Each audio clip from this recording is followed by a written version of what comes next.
Joe Rogan Podcast. Check it out. The Joe Rogan Experience. Train by day, Joe Rogan Podcast by night, all day. Yeah, so we started off this conversation talking about aliens because they're everywhere. They're everywhere. This is Travis Walton. This is the guy who's got one of the more interesting cases. He was abducted, allegedly, in Arizona when he was working as a logger. Okay. And there's a bunch of witnesses that saw the craft, and he disappeared for several days and then came back and has this crazy story. Okay. Any anal probing?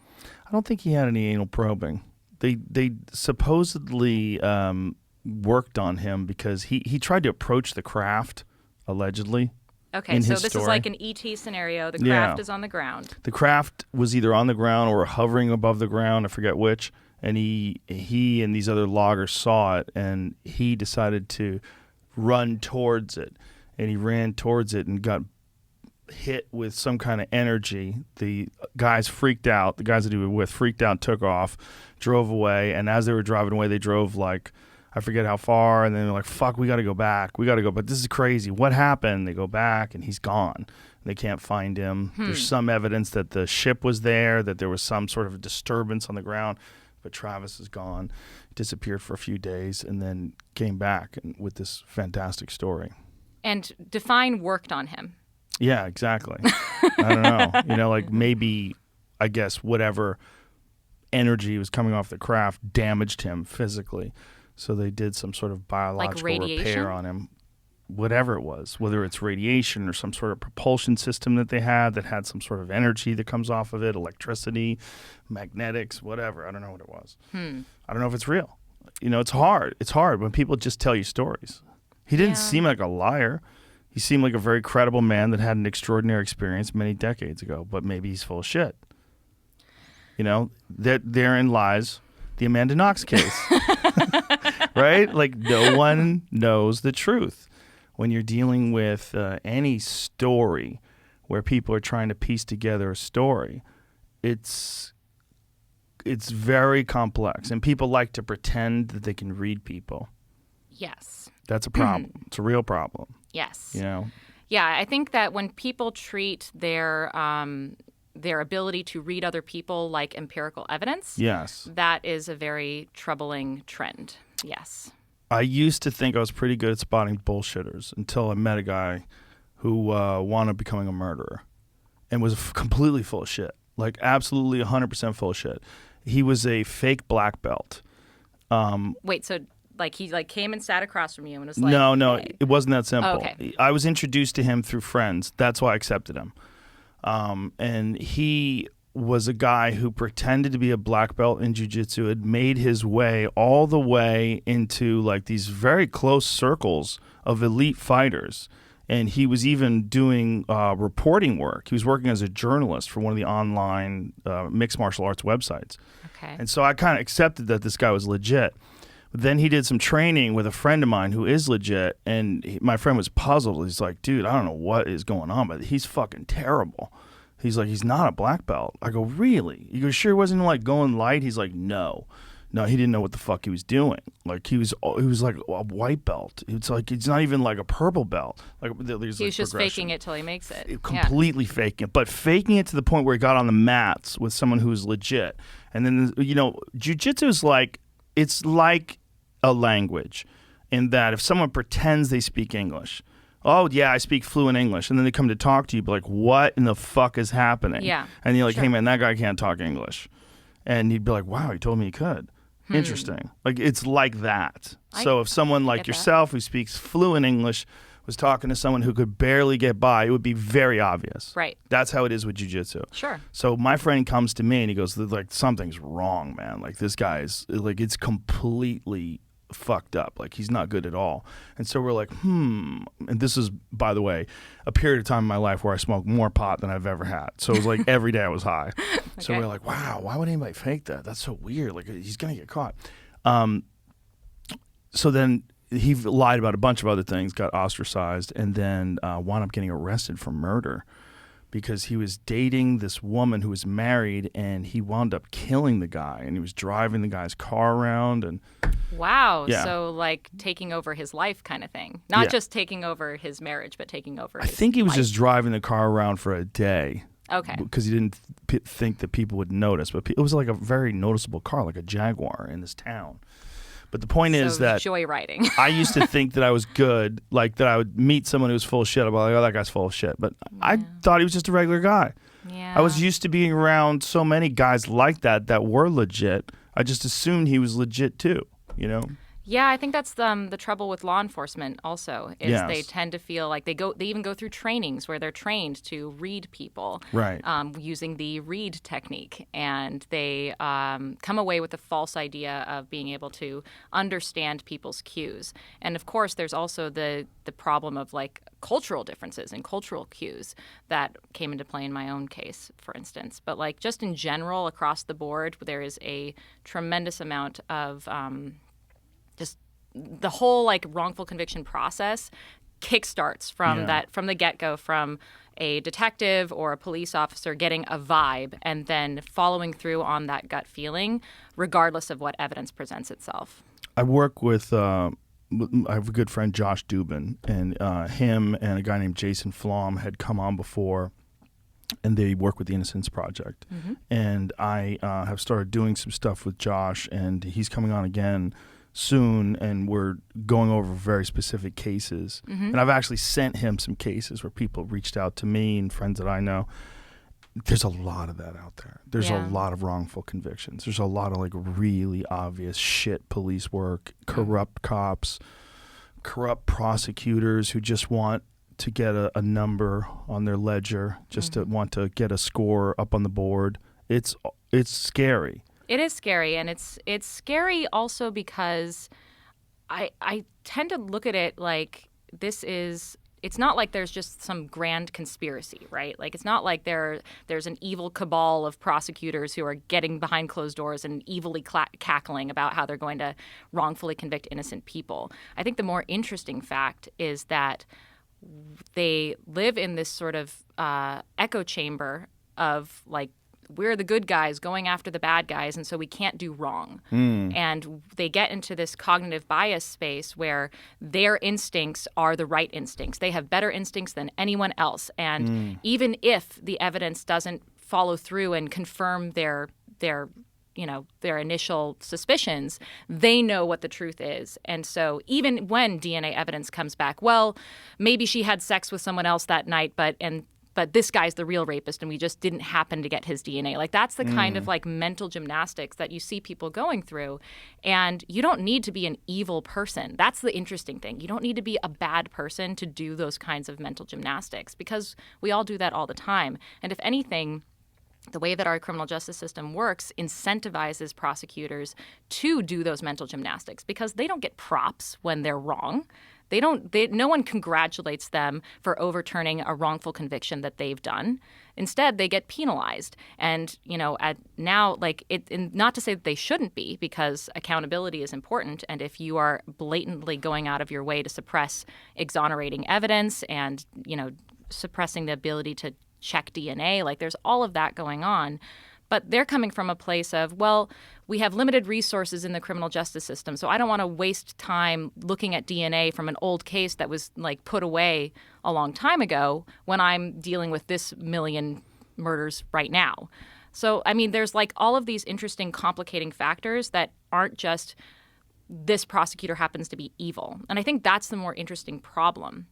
Because if, in the innocence community, one of the reasons why I really like the Innocence Project is it's very practical. It's like, look, we have DNA. It doesn't cost us that much to like check DNA to prove who it was who actually did this crime. Let's just do it, because if anything, we've proven that these mistakes do happen. Human beings make mistakes all the time. But they're also reaching out across the table to like try to recognize the humanity of the people who are actually committing these terrible injustices, and trying to like have a conversation where everyone wins. Which is extremely difficult, yes. right? Because you got to get a person to they have to abandon their initial bias. Yes. And there is like a conservatism bias where the first thing that you thought of is the thing that you really hold on to. And even when new evidence comes in, you are inclined, you're biased towards not totally throwing out your initial impression, but you're just skewing it slightly so that you can keep holding on to that thing so that you don't have to be so wrong. Yeah. Like the idea that you could be so wrong when you mean well is devastating, and it causes you to go through all of these mental gymnastics to re-examine who you are as a person. I was watching the Netflix documentary, and I watched it 2 nights ago. It was the first time I'd ever seen it. I knew about your case, but I didn't know the specifics. So I watched the documentary, and I watched how assured the Italian prosecutor was when he talked about how the body was covered, and that's something that a woman would do. If she murdered someone, she would kill someone. He's acting like, he's just a serious, absolutely defined professional. Like, that's what he is. But then I see him walking through the crime scene. I see all those people walking around the crime scene, and I'm like, I'm not a cop, okay? I'm not a cop, but I've watched enough cop shows. I'm like, what the fuck are they doing? Yeah. I'm like, this is crazy. Even when I'm watching the lady kick open the door and she kicks her foot through the window, and I'm watching, like, you're shattering glass everywhere. You're contaminating the scene. You guys have regular shoes on. You don't even have booties on. You don't have those suits that they wear. You're passing around pieces of evidence. It's fucking crazy that you're looking for DNA when you're spreading DNA. Yeah. It was wild. And then the fact that they were willing. Now, this is a spoiler alert. If you haven't seen the Netflix. Spoil it. Spoil it. Rudy, what was his last name? Rudy Gaudet. That man. That his DNA was all over the room, that he told a story that he went to the bathroom and came out and witnessed a man cutting Meredith's throat. Interestingly, Meredith, right? That's her name? Yeah. Meredith was my roommate, and his story is that he and Meredith were hooking up, never hooked up before, like never. They were hooking up. He went to the bathroom. He came out, and she was already dead, and he watched 2 people run away. It's the dumbest story I've ever heard in my life. But it's not just bad. It's like, it's criminally bad. And the story was also that he had met her and they had hooked up before, right? Yeah. I mean, like, I'm trying to remember all of, because he's changed his story many, many times. But I think what he said was that he had met her on Halloween, which was the day before she was murdered, and they had decided that they were going to hook up the next day, which is totally absurd. And then he came over the next day, and they were hooking up, and then he had a stomachache and went to the bathroom for a while, and then when he came out, she was dead. Well, he had heard a scream or something? Well, he said that he was listening to headphones, so he didn't hear anything. Oh, Jesus. Yeah. The fact that they didn't convict him on that, just the whole insanity of the story, to me, it only seemed like that was even remotely plausible because they were so determined to convict you. Yes. And Raffaello. Yeah. So, and the only reason they were like incentivized to convict Raffaele was because he was my alibi. So yeah, that, like, and let's talk about like Raffaele, because no one ever cared about him. Like, in his own book, he talks about how he was Mr. Nobody. Like, nobody actually cared about him. No one cared if he had a motive or not. No one cared that he only knew me for 5 days. Like, he's not going to go commit murder for someone that he met 5 days ago. You never know. Well, okay, maybe. But if it was a really good relationship. It was a great 5 days. Yeah, roller coaster. But like, no evidence was implicating him. Like, he showed that he was like on his computer. Like, there was all of this evidence that he was absolutely at home. Like at home, and no one cared because they were like, well, you're Amanda Knox's alibi, and you were with her. Did they have the ability to track phones back then in terms of like cell phone data? Did they have the ability to track like where your phone was in relationship to a tower? They were doing that, but where I lived and where Raphael lived was actually quite close, and so it was possible that like the towers that we were using were like interchangeable, basically. So like the main thing that really would confirm or not whether or not we were there when this crime was committed was whether or not there's fucking DNA there. And like the thing that's always bothered me about, and think about motivated reasoning, my prosecutor is like, well, you know, she's covered with a blanket. A woman must have been involved. Well, she was also sexually assaulted and stabbed to death. That's usually something that men do when they're, like, if we're talking about what women do when they're committing murder, the vast majority of the time it's going to be something like hitting someone with a car or poisoning. Like, if we're going to talk about, like, base rate reality, like, what do women do when they're committing murder? The telltale signs are not, do they cover a body with a blanket? Right. It's, you know, it's usually the types of crime, like the type of methodology. But even then, in a fit of rage, a woman is capable of stabbing someone. Absolutely. But the fact that, like, we're looking at it, like, if we're genuinely looking at a crime scene where there's a body, young woman, sexually assaulted, stabbed to death, tons of DNA of one dude. All over the house. All over her body, all over, like, in her his fingerprints in her blood, his footprints in her blood, like, his DNA everywhere. What is the likelihood that 3 people were involved in that scenario and that only his DNA was left behind? Like, that's the thing that, like, really bothers me, is my prosecutor having motivated reasoning to not, like, having this bias to not change his perspective about how there were multiple people I had to be involved. He said, well, Amanda must have cleaned up her DNA and left Rudy Gades behind so she could frame him. Imagine you would be that good. It's impossible. Like, yeah. I remember a detective friend of mine was like, you should get the Nobel Prize in, like, chemistry if you were capable of doing that, because there's no way you can't tell where your DNA is. Like, how do you? Yeah. We talked about the Italian legal system on the podcast recently. You did. Because yes, in an unrelated incident, they convicted geologists for manslaughter because they hadn't predicted an earthquake. Yeah. It's one of the dumbest fucking things I've ever read in my life. These poor people had to literally go to court and spend an enormous portion of their life defending themselves, lost, and then had to win on appeal. Yeah. Which is scapegoating. Fucking terrifying, because there's no science whatsoever that anyone can predict accurately earthquakes, especially not the magnitude of the earthquake. Absolutely. Yeah, no, that's obscene on multiple levels, because what you're looking at is someone who's saying, okay, a lot of people died, this horrible tragedy happened. And usually when it's a natural disaster, we all agree that, like, sometimes fate fucking sucks and, like, it's horrible and people die. And yeah, there were probably things that we could have done to prevent that, like having better, like, building structures that would you know, resist earthquakes better. But instead of, like, pointing the finger at, you know, could we better protect ourselves from this kind of natural disaster, we're just going to point at the scientists who are supposed to know when earthquakes are going to happen and how bad they're going to be. Like, of course not. But there is that impulse to especially by authority, to point the finger at someone who has fewer resources and power to defend themselves and say, I'm just going to put this on you. You're going to be the face. The problem is it's so dumb and so arrogant. And the idea that they did not consult with scientists to try to understand how this equipment works, try to understand, like, what's the current state of the understanding of the science, like what do they do to predict earthquakes, and then they charge these guys with manslaughter, just astoundingly stupid. Yeah.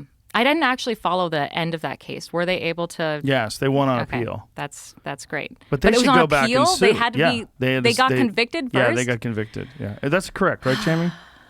I think they were even in jail for like a year or two, even that they had to. No shit. Yeah, Italian legal system. I should talk to them.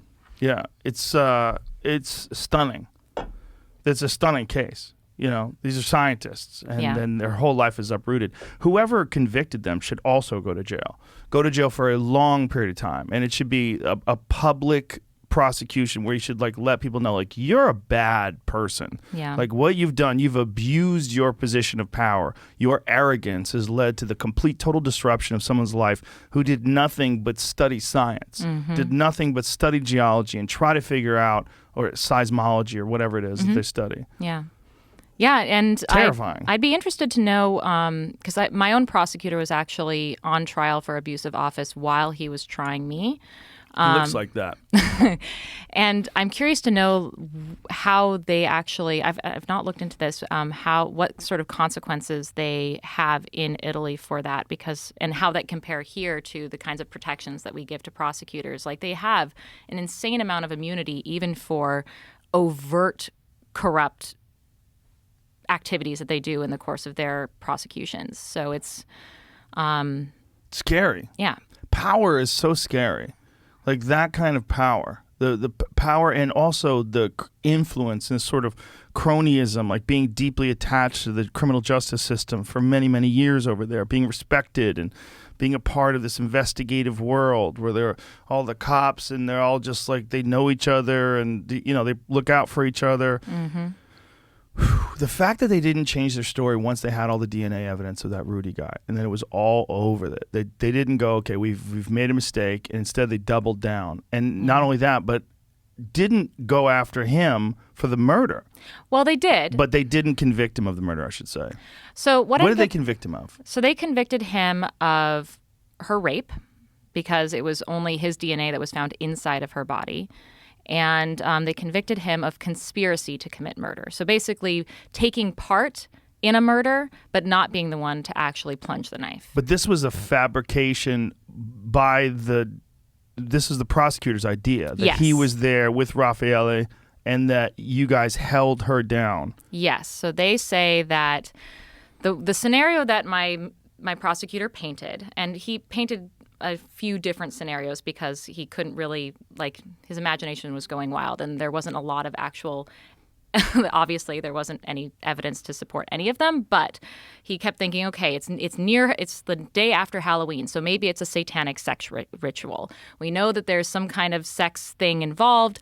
We know that Amanda is we know that Amanda has sex with people, so she's probably a sexually obsessed person, and Meredith looked down on her for being a sexually obsessed person. So what is likely to have happened in his brain is that I was hanging out with Raffaele and Rudy. Meredith comes home. She starts scolding me for my bad morals, and then I'm like, you know what, bitch? We're going to rape you and kill you.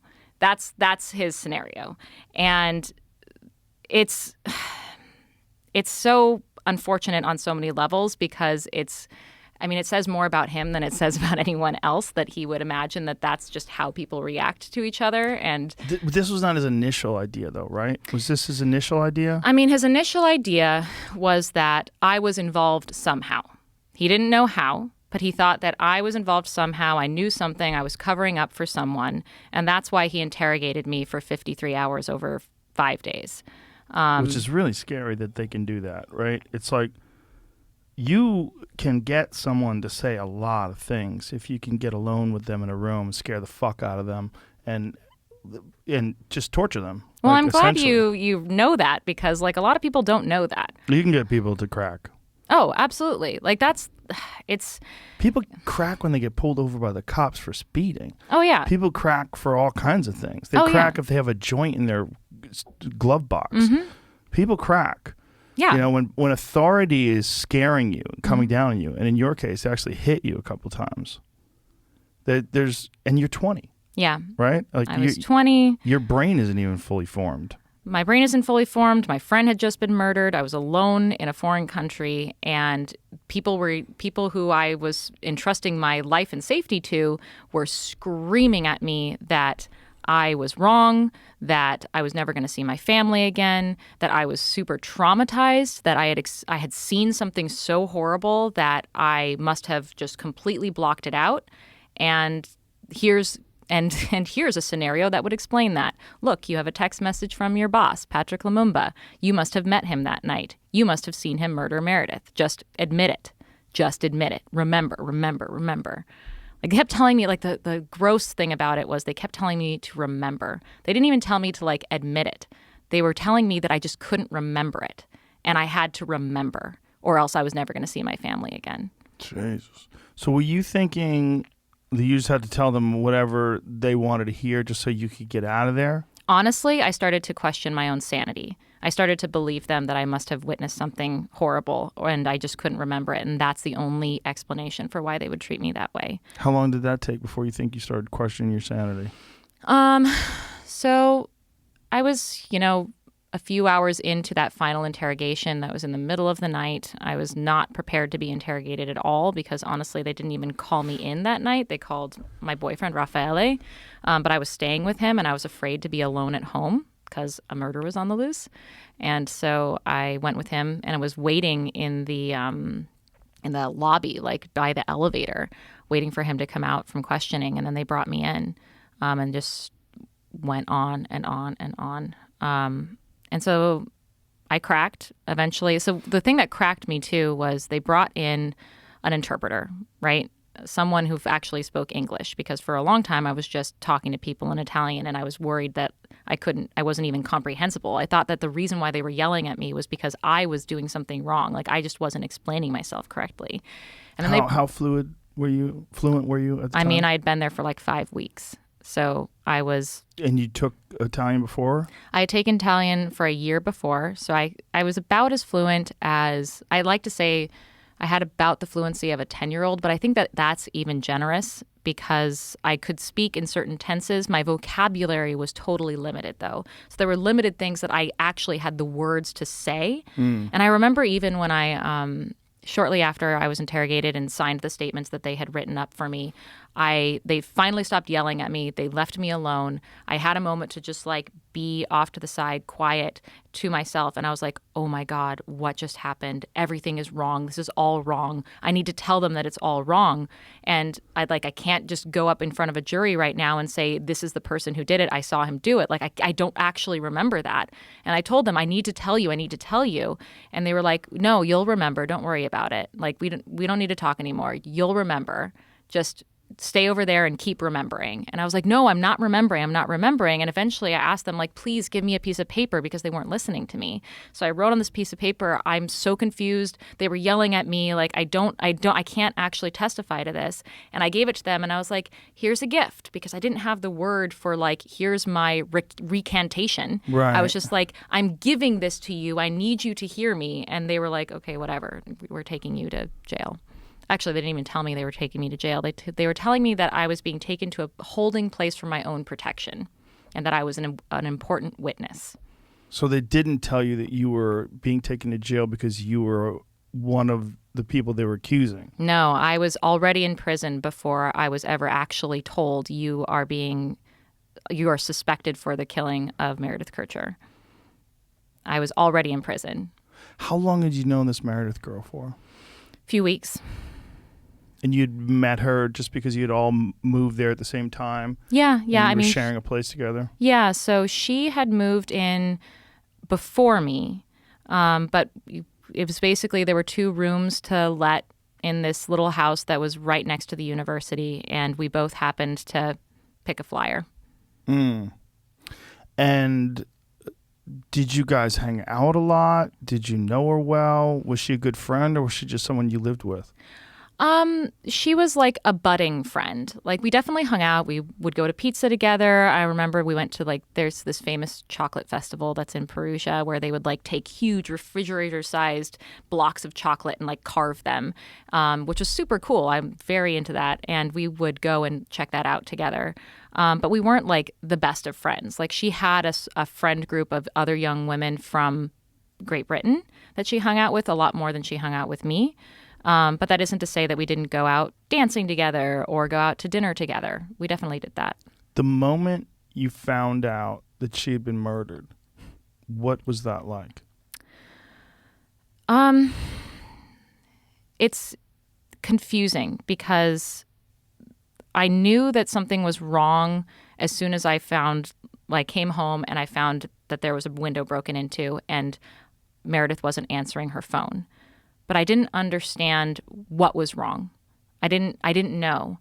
And when the police came in and broke down her door and everyone started screaming, I didn't see into her room. I never actually saw her body. And so I didn't know what was going on. I didn't know if that was Meredith in the room. In fact, I remember at the first thing that Philomena, one of my roommates, started yelling was, a foot, a foot. And I was like, oh my God, is there like a severed foot in Meredith's room? Like, I don't know what's going on. Philomena is hysterical, and I don't know what's going on. Everyone's yelling in Italian, speaking really quickly. I don't understand. So I actually was relying on Raffaele to translate for me, like, what is going on? He was like, I don't know. Let me figure it out. And we were all like shoved out of the house. And finally someone is like, it's Meredith, and she's dead. And I was like, oh my God. Like, it was outside of the house that someone was telling me her body was in there. And someone told me that there was all this blood.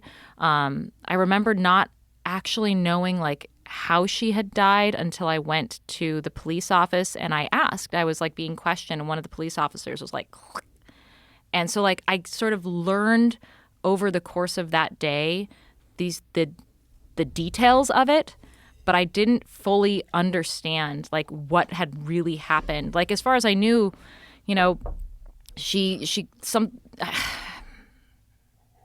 was clear that there was a break-in. Like, the window had been broken into.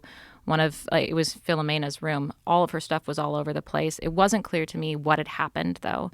And it wasn't until over the course of that whole day and piecing together what I was hearing that I understood the gravity of the situation, that she had been sexually assaulted, that she had been stabbed to death, that it was a struggle. It was all like, I remember the first thought, and it's a guilty thought that I had. I remember thinking, thank God I wasn't home, because that could have been me. And a part of me, like, over time felt really guilty about that thought, because I thought maybe if I was home and there had been two of us, maybe the outcome would have been different. Maybe we would have been able to fend him off together. But here's, an athletic guy wielding a knife. I'm not sure that we would have. And maybe I would have been dead too. So it's kind of a thought that comes back to mind a lot when I think about this, and how fortuitous it was that I just happened to be in this like brand new romance and hanging out with my new boyfriend all the time, every waking moment that I could. And that's what happened.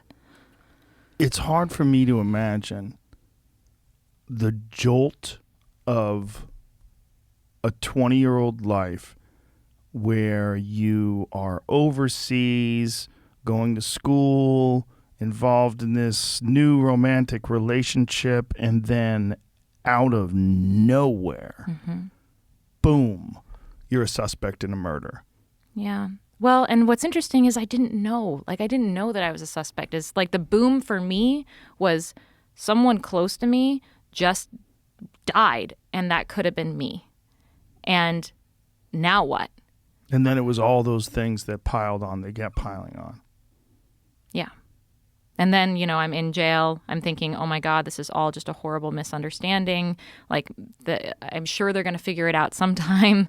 I remember like the first 2 years of my imprisonment, I was convinced that it was all just a big misunderstanding and somebody would figure it out.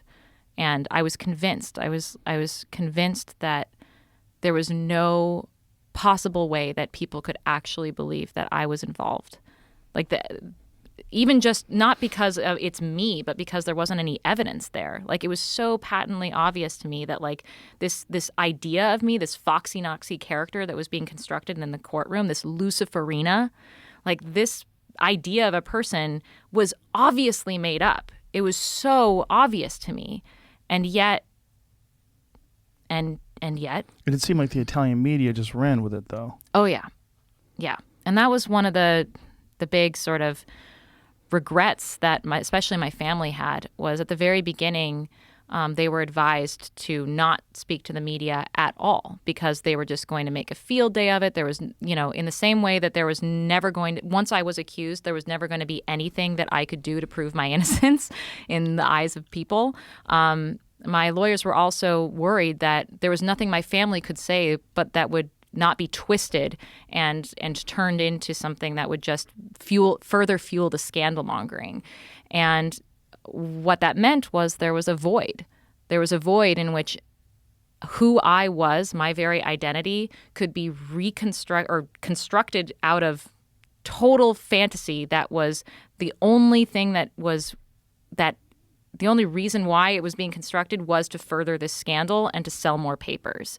Like that was the reason why it wasn't the public interest of the story that kept the Sun in Britain reporting on this case. Like they were reporting on whether or not I ate pizza, like the days leading up to my arrest. Like it's just selling papers. It's just selling papers. Do they have? I'm not that familiar with the Italian news media, but do they have like sort of a tabloid nature to the way they do the news? Well, paparazzo is an Italian word. Those motherfuckers.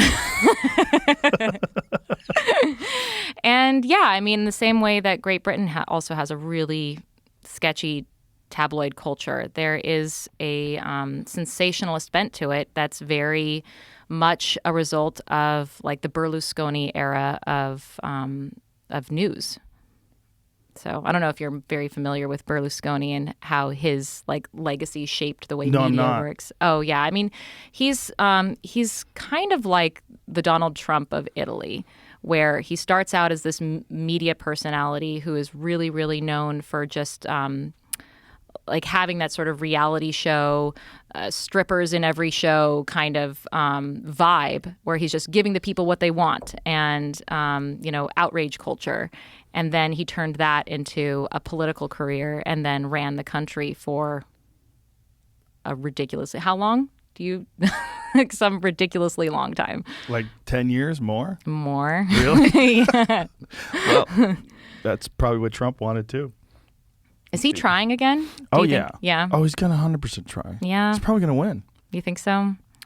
How is Joe Biden going to win? How is it possible that he's going to beat anybody?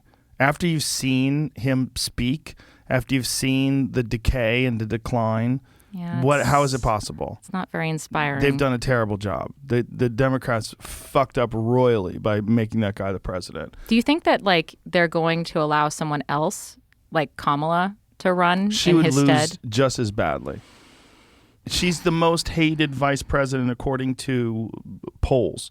The least liked, I should say, vice president in 50 years. Yeah, I wasn't very excited about her, given her history with wrongful convictions. Exactly, I would imagine. Yeah, well, that was one of the things that Josh Dubin talked about on my podcast with him. He went into great detail about her history of wrongful convictions. Yeah. Not just that, but the fact that she kept prisoners in past the date they were supposed to be released. Oh, I didn't know that part. To force them to use them as cheap labor to fight wildfires. Cute. There's more than that. She withheld DNA evidence. She made it, I know about. Yes. There's a lot to it. It's awful stuff.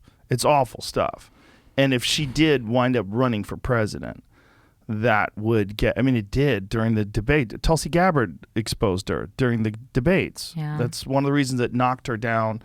She was one of the favorites initially. Yeah. And then when Tulsi Gabbard exposed her, everybody's like, what the fuck? Is that real? And then they started looking it up. They're like, holy shit. Someone made an image of all the people that were either wrongfully convicted or she kept in jail. And it's, one of those pictures of these people, and they made her out of it. You know those things where they do? Yeah. No, I can imagine it. Yeah. Ugh. It's crazy.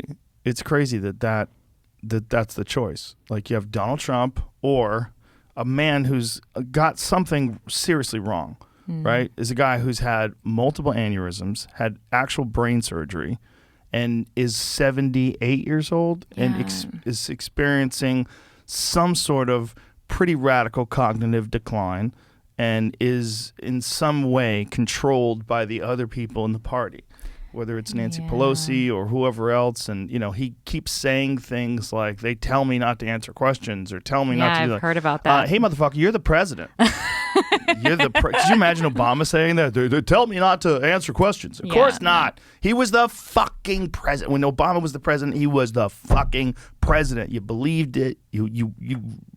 He represented America like we needed him to be daddy, and he was daddy. He was a statesman. He was a hugely intelligent, very articulate, like my favorite president in terms of like I don't agree with everything he said or did.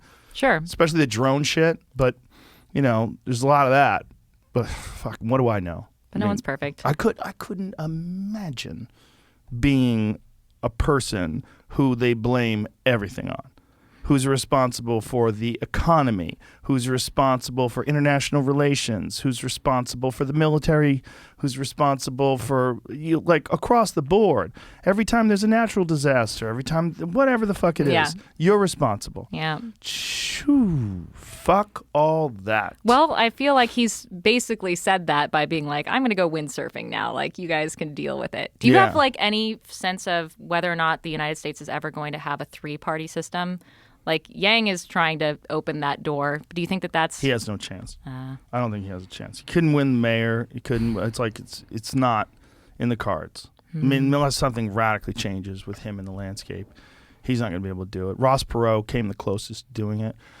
But the problem with that was when Ross Perot did it, he made it so that people that were thinking about voting for George Herbert Walker Bush, George W. Bush's dad, again, didn't, and that's how Clinton wound up being president. But do you think that like his platform for UBI is going to be the thing that like actually No, ends up not speaking his to people? platform. I mean, I think UBI may become a very important point once automation really does kick in. If he's correct, and if many other people are correct, automation is going to take a lot of jobs away. Artificial intelligence that does the job of standard human beings, where you could have one person essentially monitoring systems that take the jobs of hundreds, if not thousands of people, it's seemingly inevitable. But I don't know enough about it. I've been warned by people who do understand it that it's going to be a job apocalypse, that you're going to have massive amounts of people out of work.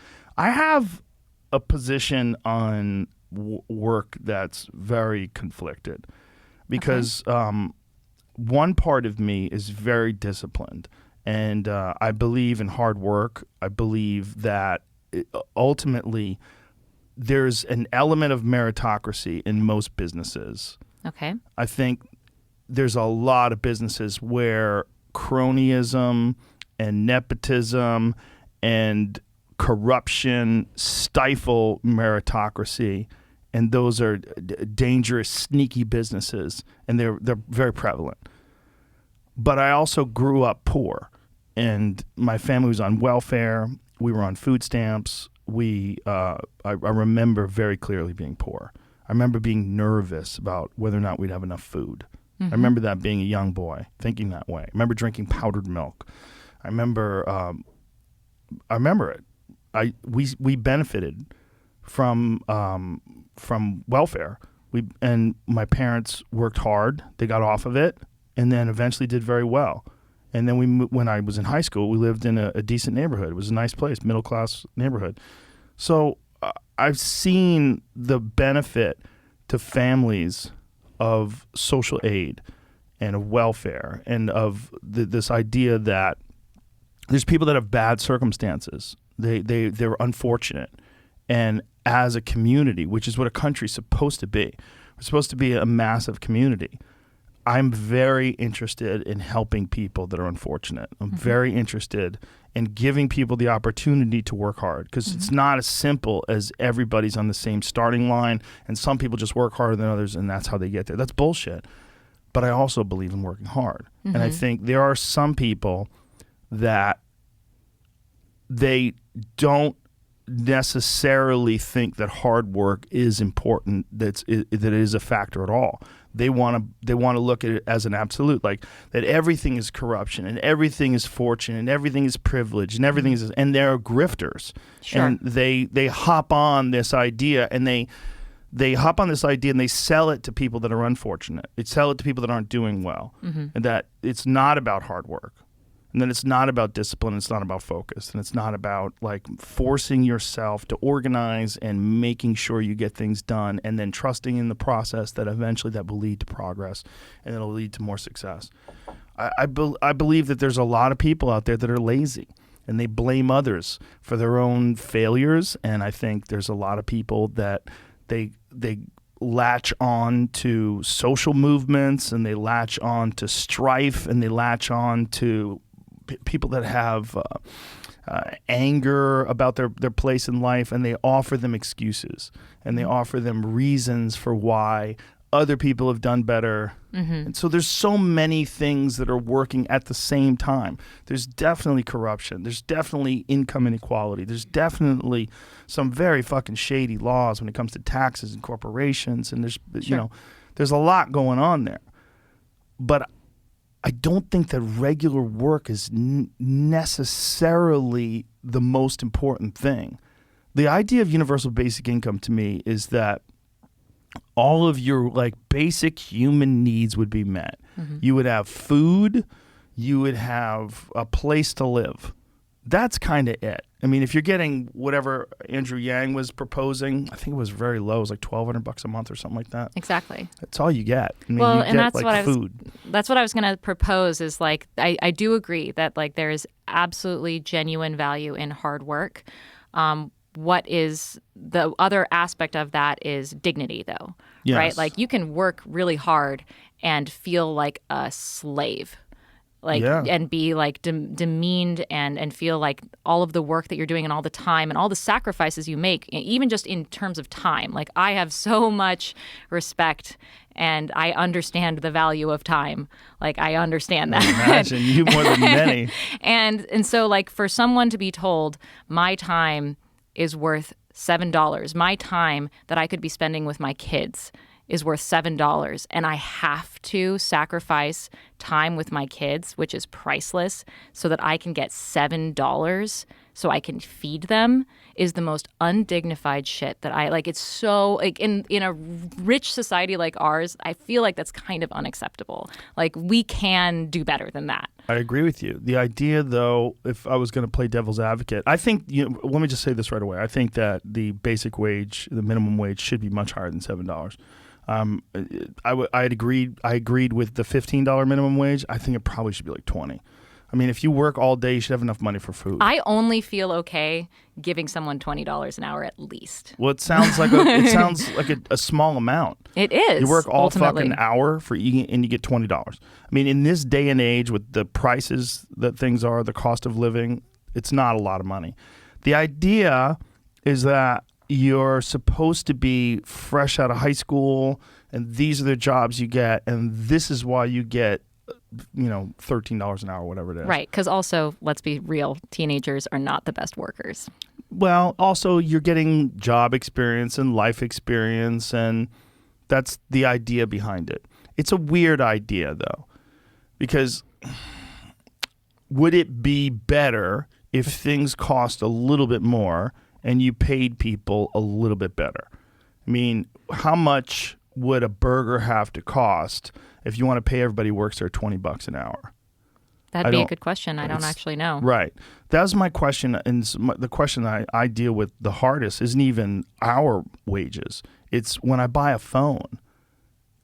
How much slave labor is involved in my phone? Yeah, that's real. Will you take it all the way down to the people that are mining the minerals that are used to make the batteries? Like, it gets dark. Yeah. It gets real evil. I mean, you're literally dealing almost with child like, labor. Yeah. Yeah, there's, I had a friend of mine explaining to me the situation in the Congo where it was coltan, right? There's a mineral that's crucial for cell phones that they get. It's literally dug out of the ground with sticks by kids. In some places. I also know that there's like toxicity involved. Like even when talking about the COVID pandemic, like those miners that were in there like scraping away at the bat dung and they got sick, and they just died, and everyone's like, that's an interesting experiment that we just did. The worst story that I ever heard was there's two scientists had set up cameras to make I guess video and photographs. They were going to take shots of these bats exiting this cave, and it's a particular cave in Africa that has just millions and millions and millions of bats. And every evening they leave this cave. So they set the cameras up, and they're filming this, and as the bats leave, they shit. And they shit all over these guys, and millions and millions and millions of bats shit on these guys, and they developed a hemorrhagic virus, and they were dead within days. Yeah, you say of course, They were fucking scientists studying bats. I mean, I don't know if there was. That's true. I Maybe feel like they were I only know. photographers. Maybe they were just photographers. Yeah. Maybe I'm getting it wrong. But I mean, this virus, whatever they got, was horrific, and they were bleeding out of their fucking eyeballs, like the whole deal. Speaking of that, you guys have a bat thing here in Austin. Yes, yeah. The Is bridge. anyone worried about that? I don't know. The fucking people go there every night to watch the bats. Everybody seems It's fine. not an apocalypse. We No. actually walked by there last night and we were like, why is everyone hanging out on this bridge? Well, I don't know. Yeah, I don't know. I mean, whatever viruses that have jumped from bats to humans, this is the only one that I'm aware of that has ever been documented. Maybe there have been more. Have there been other coronaviruses that jump from bats to humans? Because I know there's a lot that have jumped from livestock, right? Oh, yeah. But flus, right? Like avian flu, swine flu. There's many flus have jumped from these really super unnatural conditions where we take these animals and we stuff them into these cages together. And that's... It makes my heart break. I'm sure. like- And you have a personal connection with cages. Yep, I don't like them. I don't like them. Have there been other coronaviruses that have come out of... Yeah? Well, I know they know of some because that was one of the things that the bat lady from the Wuhan lab had gone to study. And this was one of the revelations that they had perhaps captured some of these bats that were infected with these diseases and done these gain-of-function research projects on them, which it just has come out definitively that Fauci lied to Congress about this. So we'll see what happens there. Probably fucking nothing. Probably fucking nothing because the We're world's over gone it. haywire. Let's concentrate on comedians taking horse dewormer.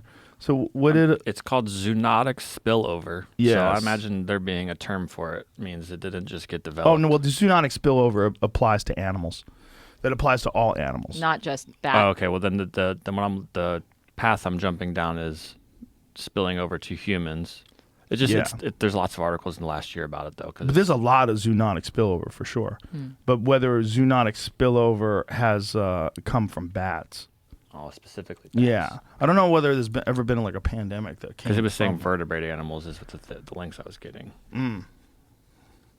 Yeah, I'm not an expert in any of this, but No, nor am I. But that doesn't stop me from talking shit. It's I don't know. It's a weird thing about Austin, that bat thing. People love to go down there and check it out, and it hasn't stopped them at all. Like the coronavirus, they're like, oh well, it's not here. they're oblivious. Yeah. I don't know. I don't think it's a problem. You know, I guess it's the bats don't shit on you if they don't come in contact with them. But I bet if they did shit on you, I bet if you're in one of them canoes under the bridge, you get shat upon. Like you must. You have to. It's part of the experience. It's what you paid for. Maybe they just use umbrellas. Never mind. Never mind. Give up. I misread the article, the headline. It said as how COVID first jumped. I thought it was saying it was the first to jump, but missed the dyslexia kind of missed the. Oh, they don't. Yeah, you know, they're depending upon who you ask, they're 95% sure it came from a lab now. Yeah, It's that's fascinating. I've understood that as well. And of course, China would want to cover that up. It's like obvious. Anyone who would be like, why would they ever cover that up? Go to Sagar and Jetty's Instagram page. He was talking about new revelations that it was either September of 2019 or October. In the middle of the night, one of the scientists from the lab went in and deleted an absurd amount of data, like that corresponds with the very first people that got sick there. So there was 3 people that got sick there. They wound up infecting people around them. One of their spouses wound up dying. And then in that same time period, there it is, September 12th, 2019, as discovered, the Wuhan Institute of Virology took its bat and rodent pathogen database with 22,000 specimens and sequences offline in the early hours of the morning. So that is most likely and Sagar's done an amazing job of covering this stuff, and he's the one that had this very detailed description of all the research that he is aware of so far that showed that these 3 people from that lab who got sick wound up infecting other people, and then they think there was some sort of a sports event that it wound up getting into the sports event, and then these people from the sports event had come to Wuhan from other countries, and they went and spread it by plane to other places, and then now we're in lockdown. Found something. There you go. Oh. Over the past 50 years, several viruses, including Ebola virus, Marburg virus, Nipah virus, Hendra virus, severe acute respiratory syndrome, coronavirus, which is the first SARS, Middle East respiratory coronavirus, MERS, have been linked back to various bat species. Oh, those little fucks. All of them. Those little fucks, all those dirty diseases. It was horrible. Those are terrible. Marburg and Ebola, all those fuckers have come from bats. Despite decades of research into bats and the pathogens they carry, the fields of bat virus ecology and molecular biology are still nascent, with many questions largely unexplored, thus hindering our ability to anticipate and prepare for the next viral output. That sounds like a fucking sales pitch for gain of function research. Doesn't it? A little bit? It does. We need to just keep doing what we're doing that led to everybody dying. Scary times. Yeah, and it goes back to that issue of like saving face, right? Yes. Like it's yes.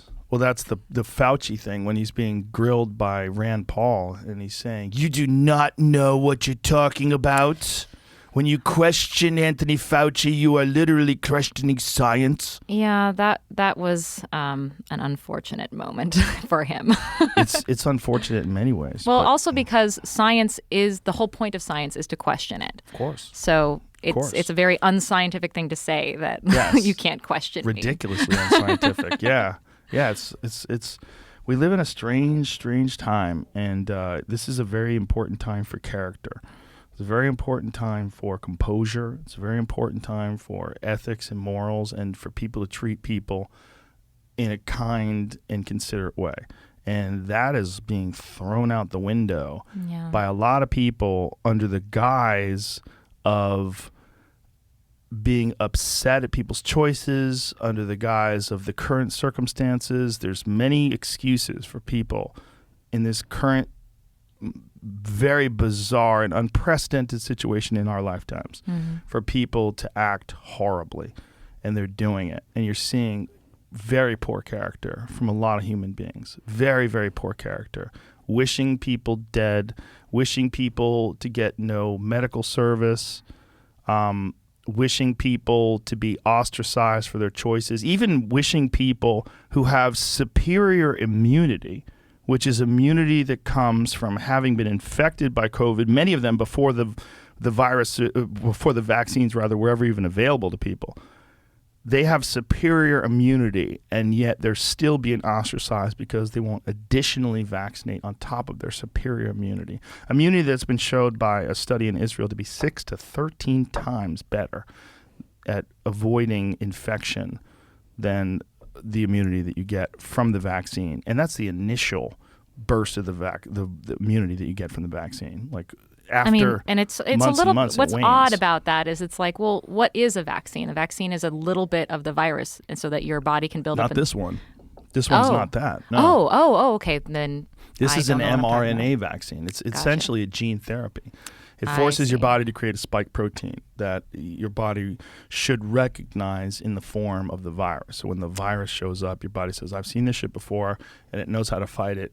But it's not the same thing. It's not like I see. It's not like like a traditional vaccine, like a polio vaccine or something like that. Okay. That your body's getting a version, a dormant version, a dead version of the virus, and it puts it in your system, and your body says, "Oh, we got to fight this off." Okay. We know what this is, develops immunity for it.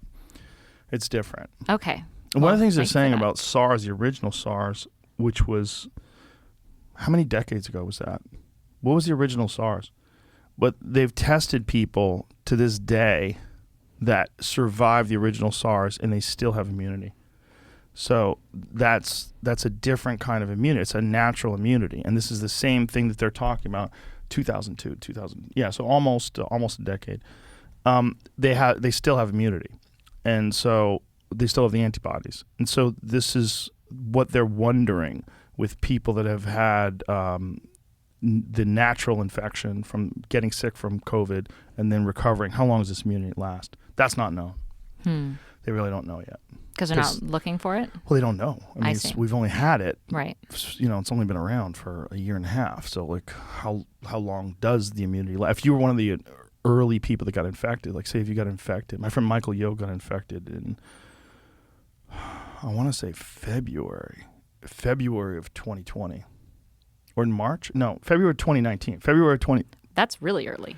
When did we lock down? We locked down in March of 2020, right? Okay. So no, I think he was February of 2020. Yeah. It's felt like it's been forever Yeah. already. I'm wrong because the Wuhan thing was September of 2019.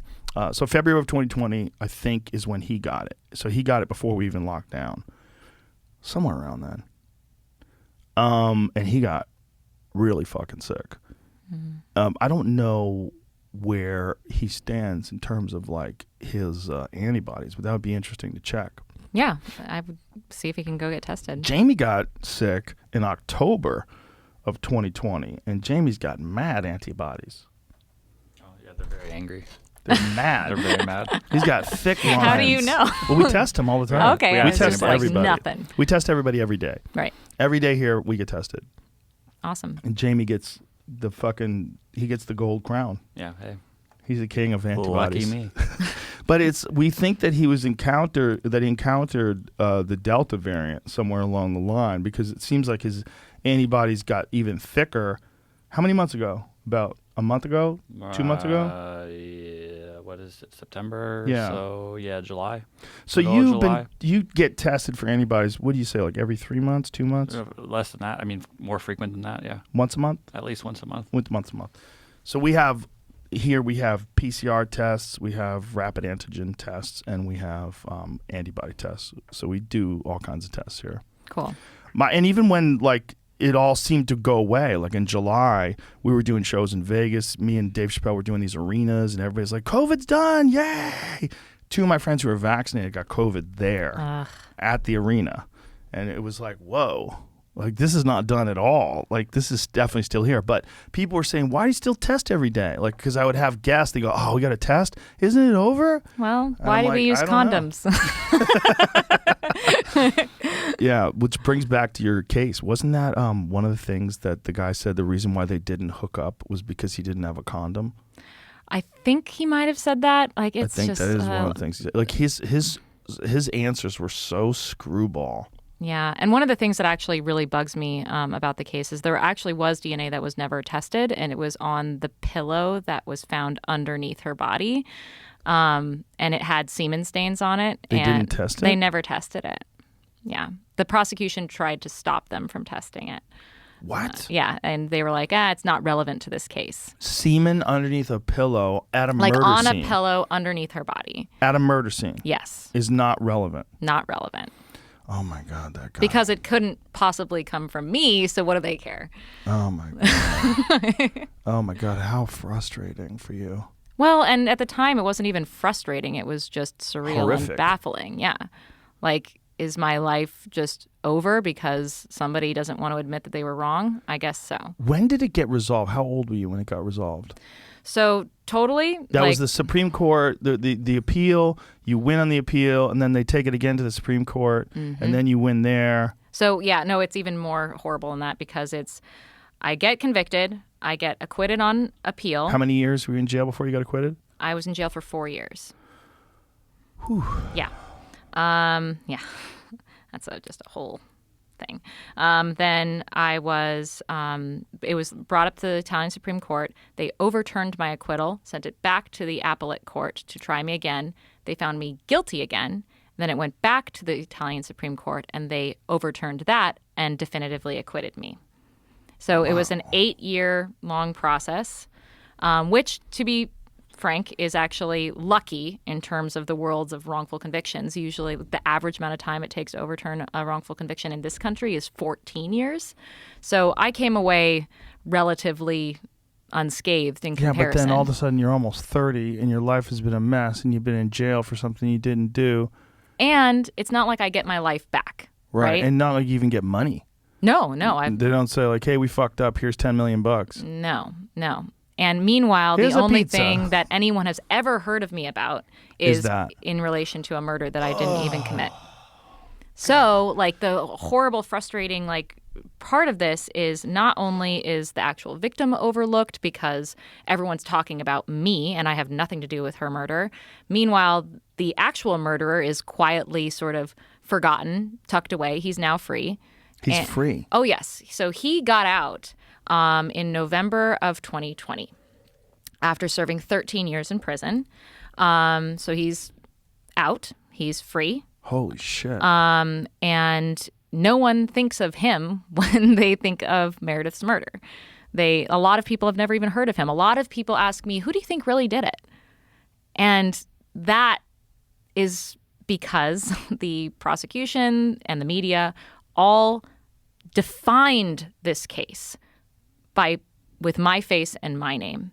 Because it was sensational? Because it sold newspapers? It sold newspapers, and it was also the first thing that the detectives and prosecution fixated on. Wow.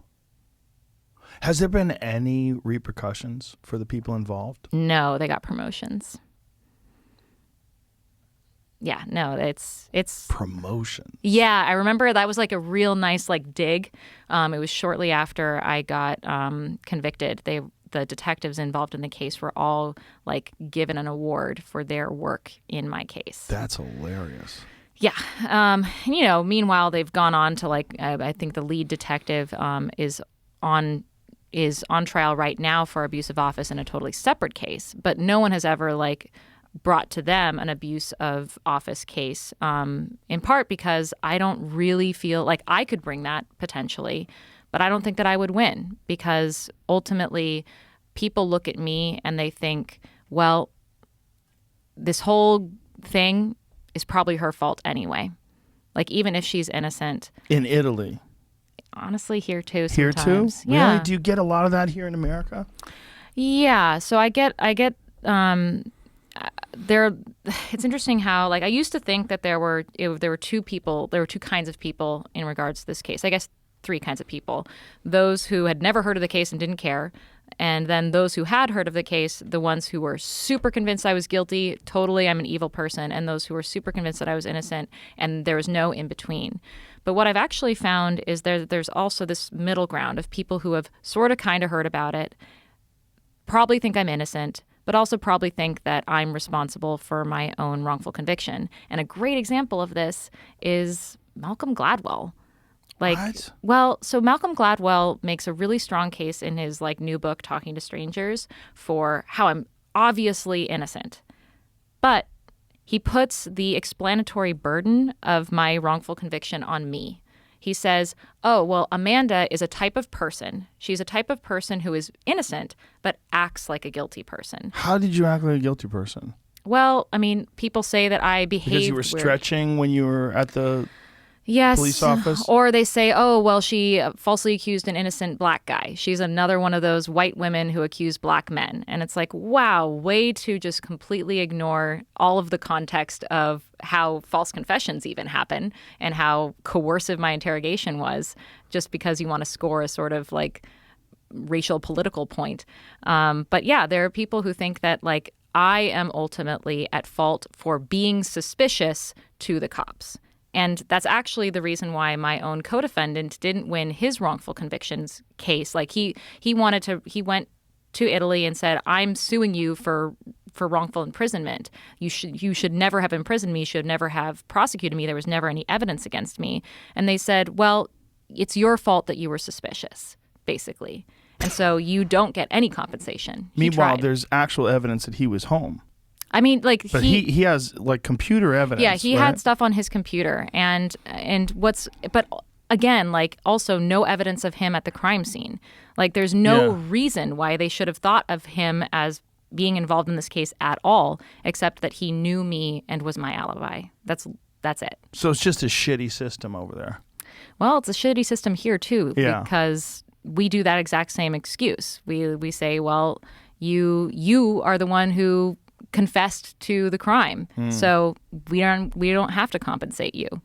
And they act like someone just waltzes into an interrogation room and is like, ding, ding, ding, I did it, even though I didn't. And like, no one does that. Like, you're in an interrogation room and people are coercing you or berating you or confusing you or scaring the shit out of you and making you think that the only way out of that situation is to say whatever they want you to say, sign whatever they want you to sign. And so you said there was 53 hours of... Over 5 days. Over 5 days. So are they doing 10 hours a day and they're just letting you home? Are they keeping you in custody? What are they... So I got to go like home. I didn't have a home anymore. I was staying with Raffaele and I had like the clothes on my back. Like, I didn't have anything. I didn't have my computer. I didn't, like, all of my stuff was in my house, which was closed as a crime scene. I had my cell phone and the clothes on my back. And they would let me go home. And in fact, like, when they were interrogating me and tapping my phone and all of that, like, I had no idea. No one ever told me that I was a suspect. No one ever told me. All they told me was that I was an important witness, that because I was so close to Meredith, I was like really, really important to them. And so I kept having to come in and answer the same questions over and over and over again.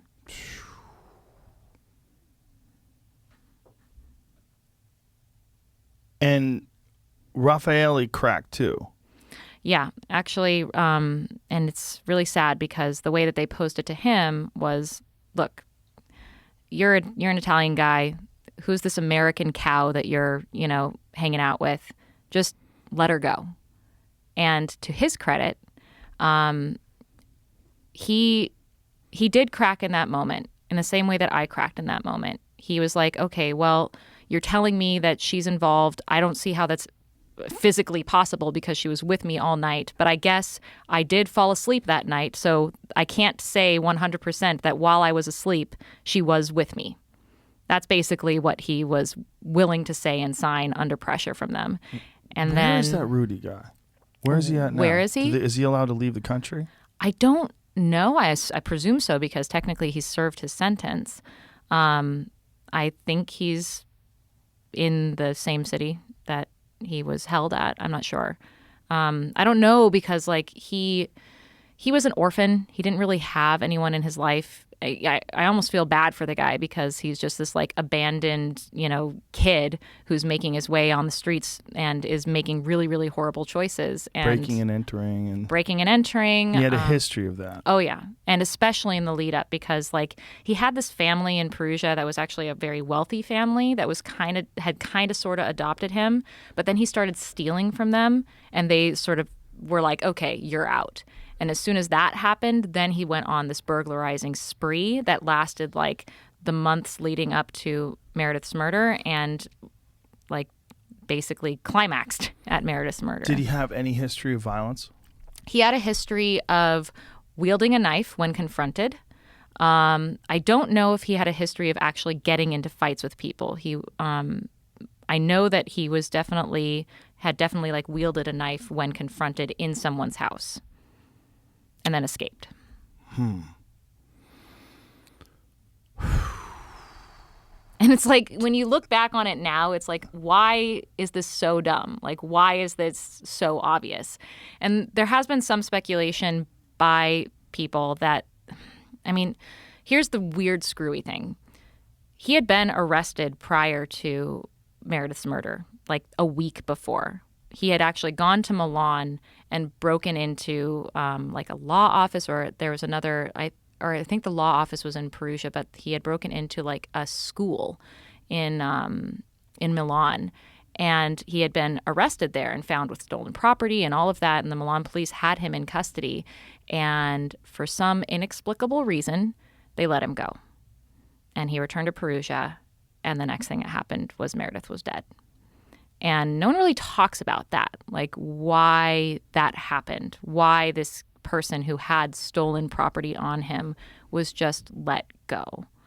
No one's really looked into that seriously. And I think that's in part because there's this saving face issue of who's ultimately responsible for Meredith's death. Well, of course it's Rudy Gaudet, but like people knew he had an MO.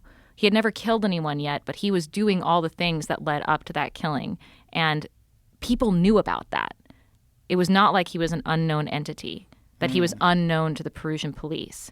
And some people speculate that he might have been an informant for the police, that they had some sort of relationship. I don't know. I don't have any evidence for this. But there was never any question about that, like from your attorneys? They didn't question that? No, in part because Rudy was tried separately from us. So there wasn't really anything we could do. We had to try to fight the evidence that the prosecution was bringing that said that I was somehow involved. Like, we were like, this is absurd. But we couldn't, like, question Rudy on the stand. We never got that chance. Like, he was just not a part of our trial. It was like he didn't exist.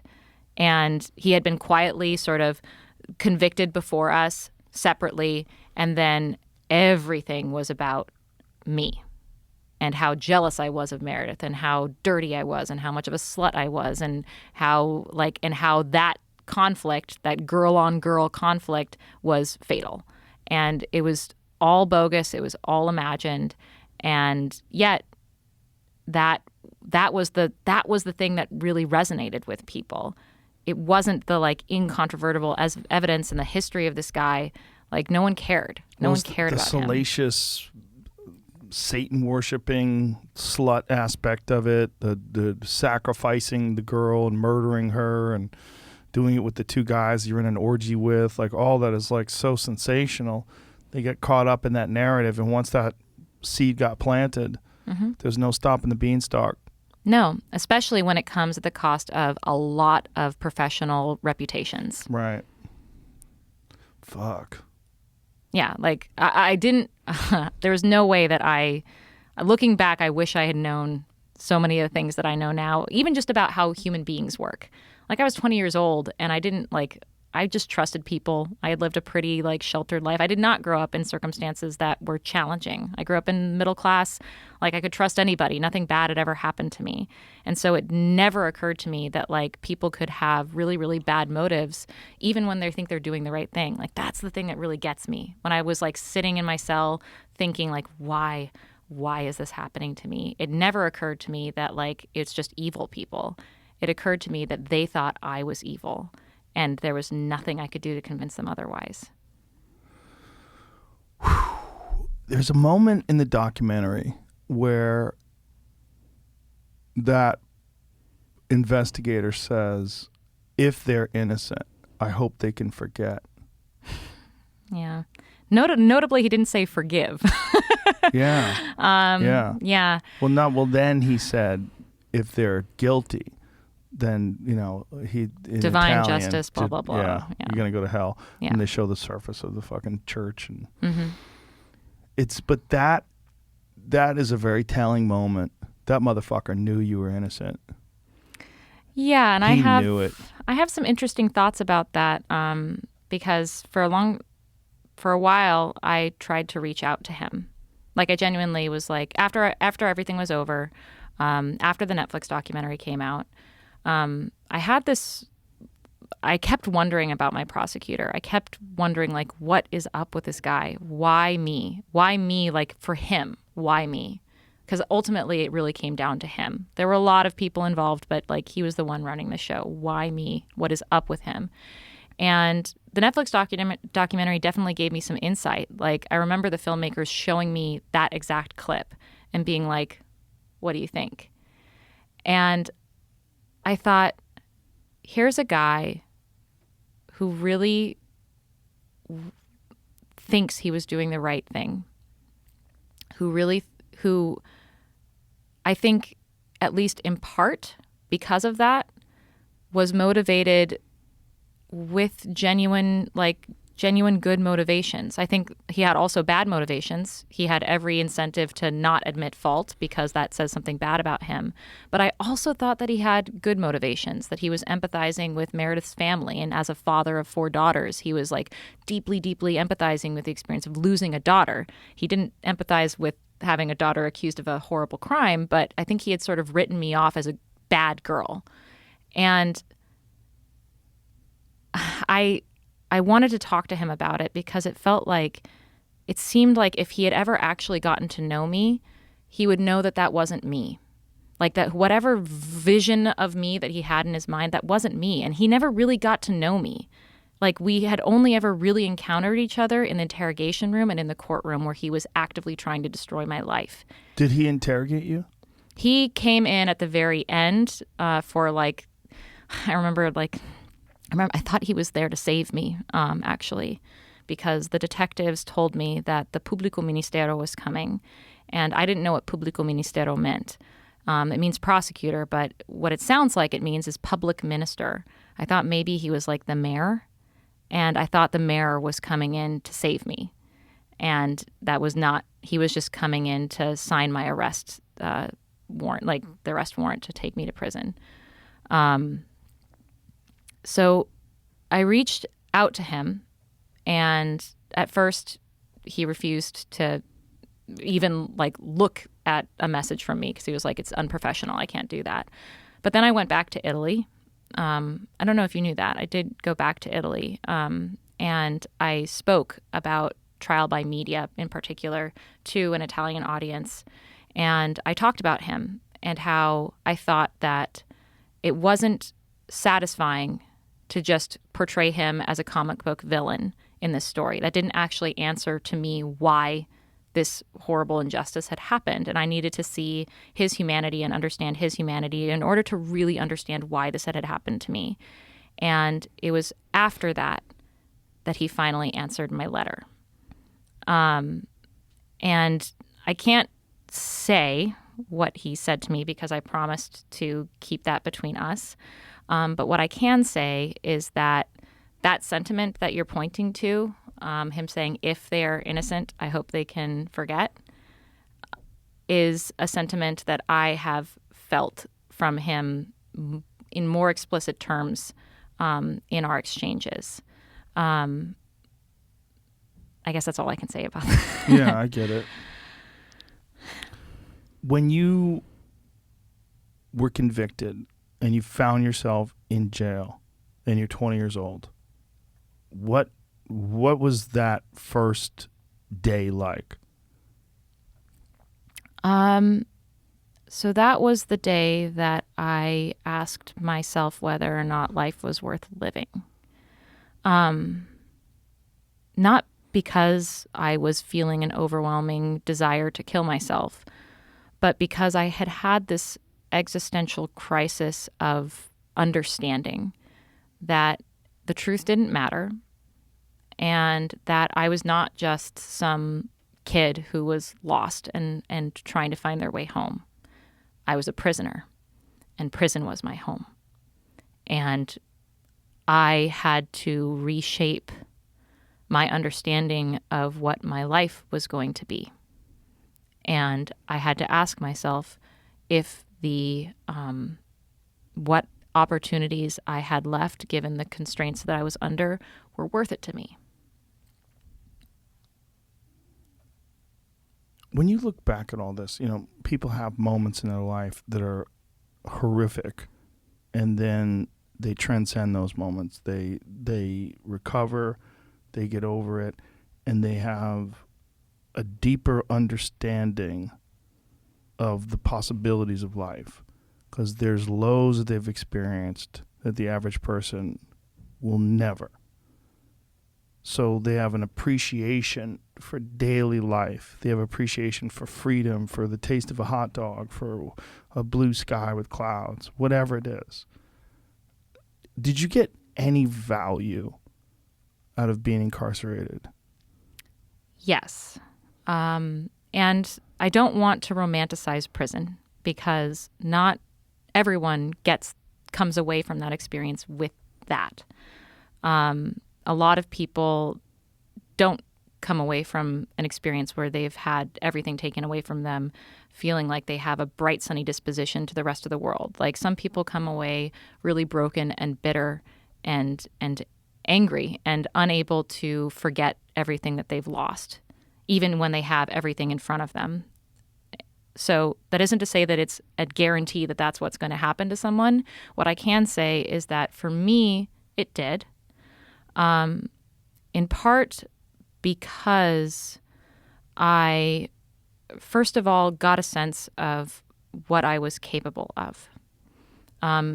Which is interesting to say when you're in a situation where you're completely and utterly powerless. Like that was my reality for 4 years at the very least. I was completely and utterly powerless, had barely any agency in my own life. And what I was able to do under those conditions was very humble, but also valuable to me. So anything from doing as many sit-ups as I possibly could on my bunk. I got up to like 900 once. Was very proud of myself. In a row? In a row, yeah. Jesus. It took me all afternoon. So I was like slow at it, but I did it. Like giving How was myself. the next day? Well, I'd been working up to it, right? Oh, okay. I mean, every day, yeah. I didn't do 900 sit-ups out of nowhere, and I didn't do it again. I'll say that. But you give yourself humble goals that you can accomplish. And because my goals had been so humble and because my opportunities were so limited and because my horizon was so short, I did get a sense of purposefulness that I wouldn't have otherwise. And so, but that isn't to say that I didn't come away also a little bit broken. Like, I'll say this. Yes, I feel like I've gained a lot in emotional intelligence, but emotional intelligence also dictates that you don't get overcome by your emotions in certain situations. And I will tell you that if someone accuses me of something I didn't do, I lose my shit. I don't take it well, and I still need to work on that. It's pretty fucking understandable. I know, but like... Out of all the things, that's pretty goddamn understandable. But if I wanted to be actually stoic about it, actually mindful about it, I would be able to... I know that emotion very well. I am very well acquainted with what it feels like to be accused of something I didn't do. I have lived with that emotion almost more than anything else except love. And I think the reason why I'm able to deal with it is because the emotion that I have most experienced in my life is love. Like, really, like, it sounds like so corny and stupid, but like... No, it doesn't. It's true. Like, I don't know if I would have survived psychologically that experience if my family wasn't there for me. Like, and lots of people don't have that. Lots of people. And like, that's also true about wrongful convictions in general. Like, the psychological health and well-being of the person going through it doesn't really ultimately depend on their relationship with spirituality or their relationship with, like, you know, even the prison conditions necessarily. It's like whether or not their mom is there for them and is alive when they get out. Whew. Wow. So goals, so humble goals were the things that sort of helped you. Mm-hmm. And like, what other goals other than like 900 sit-ups? Well, so I kind of got into this mindset that I learned from playing soccer when I was young. Like, I had a really tough coach when I was young, a little too tough. Like, 12-year-olds don't need to be vomiting on the side of the field, but we did. And I remember like doing all of that work and thinking, I think I can. It's like stupid little engine that could shit. That does matter. And like, day by day, hour by hour, minute by minute, I just had to believe that I could do it, at least that far. And then I did. And then I would do the next minute. And I would try to find something that mattered to me to do in that time. And the greatest challenge is thinking that you won't be able to find something to do. But I could.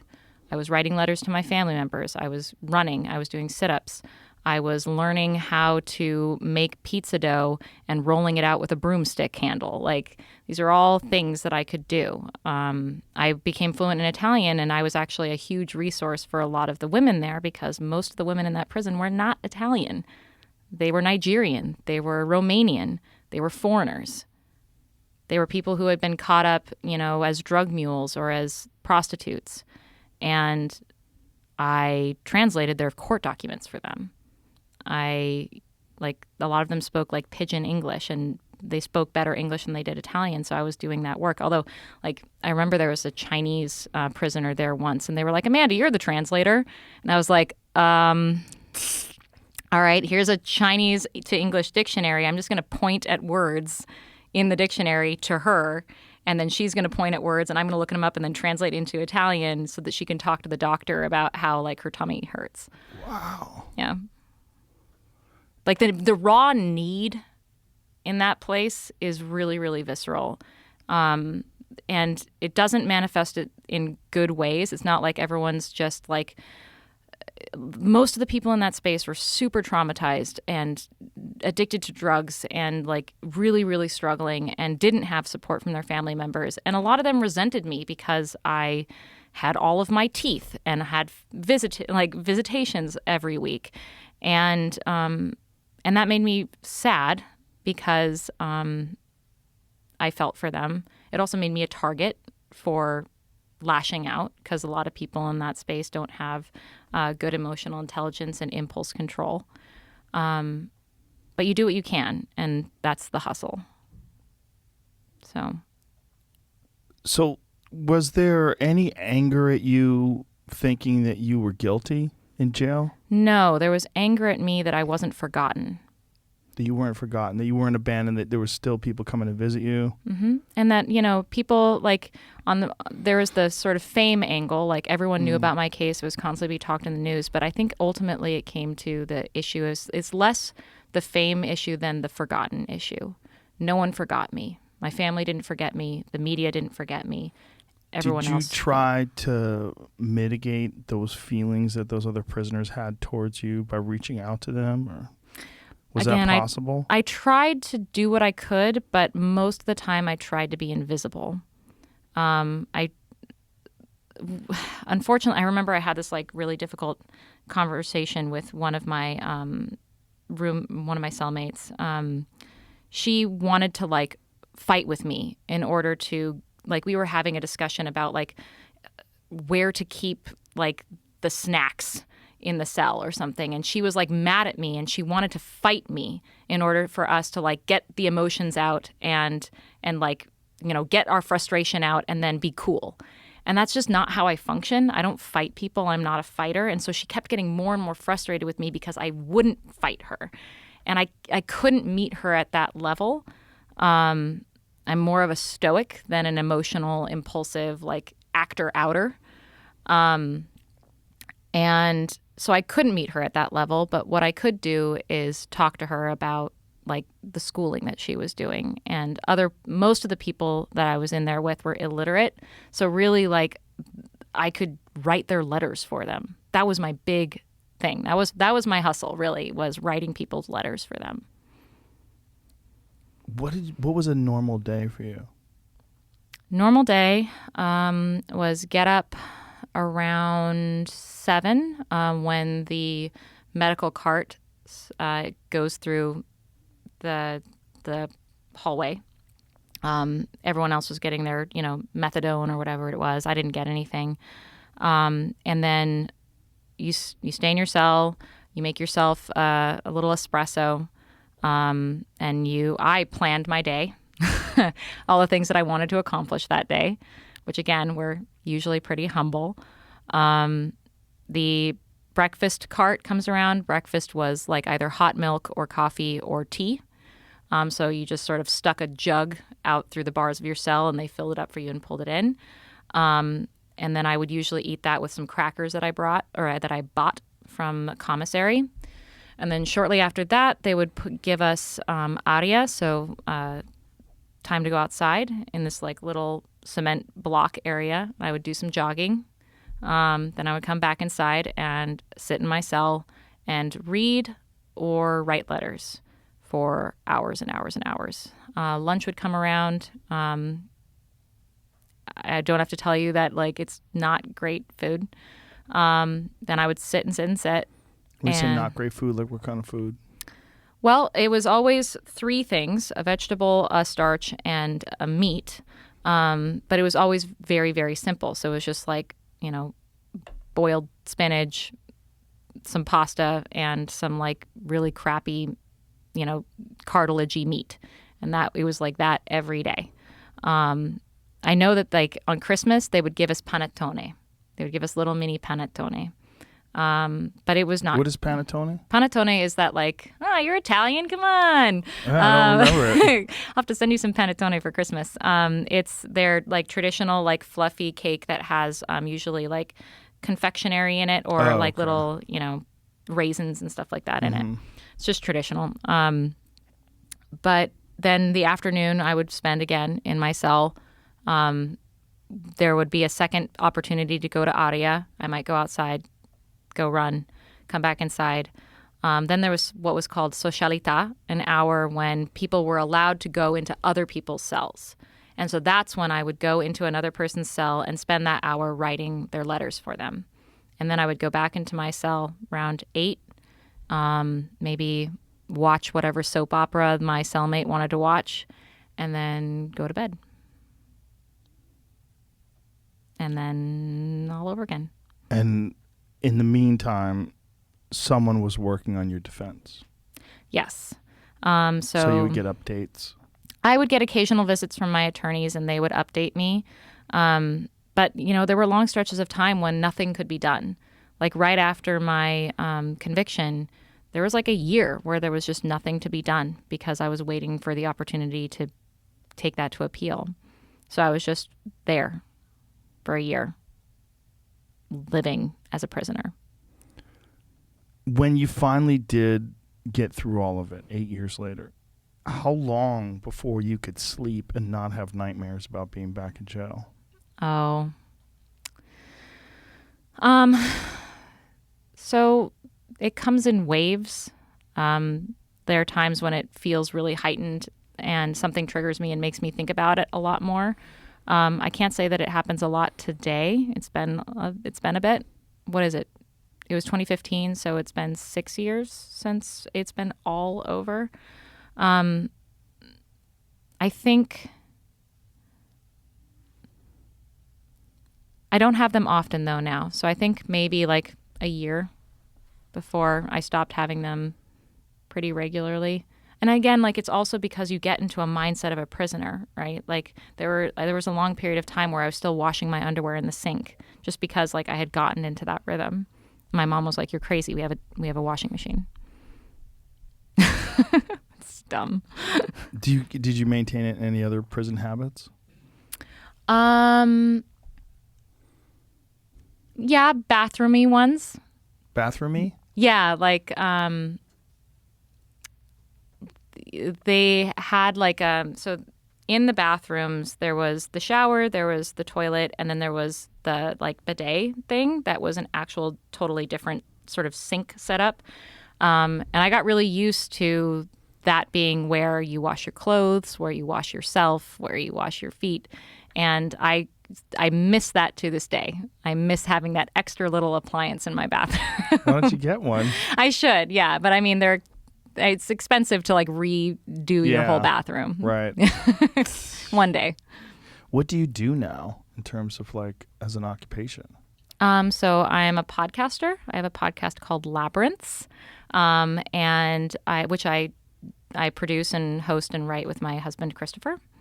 And I also do journalism. So when you say write, so it's a podcast that's, what kind of a podcast is it? It's not a conversational podcast like this one. So I do interviews, but I shape the narrative according, like whatever it is that I, like say I was interviewing you, we would have this whole conversation about a time in your life when you felt lost and like you didn't know your way out.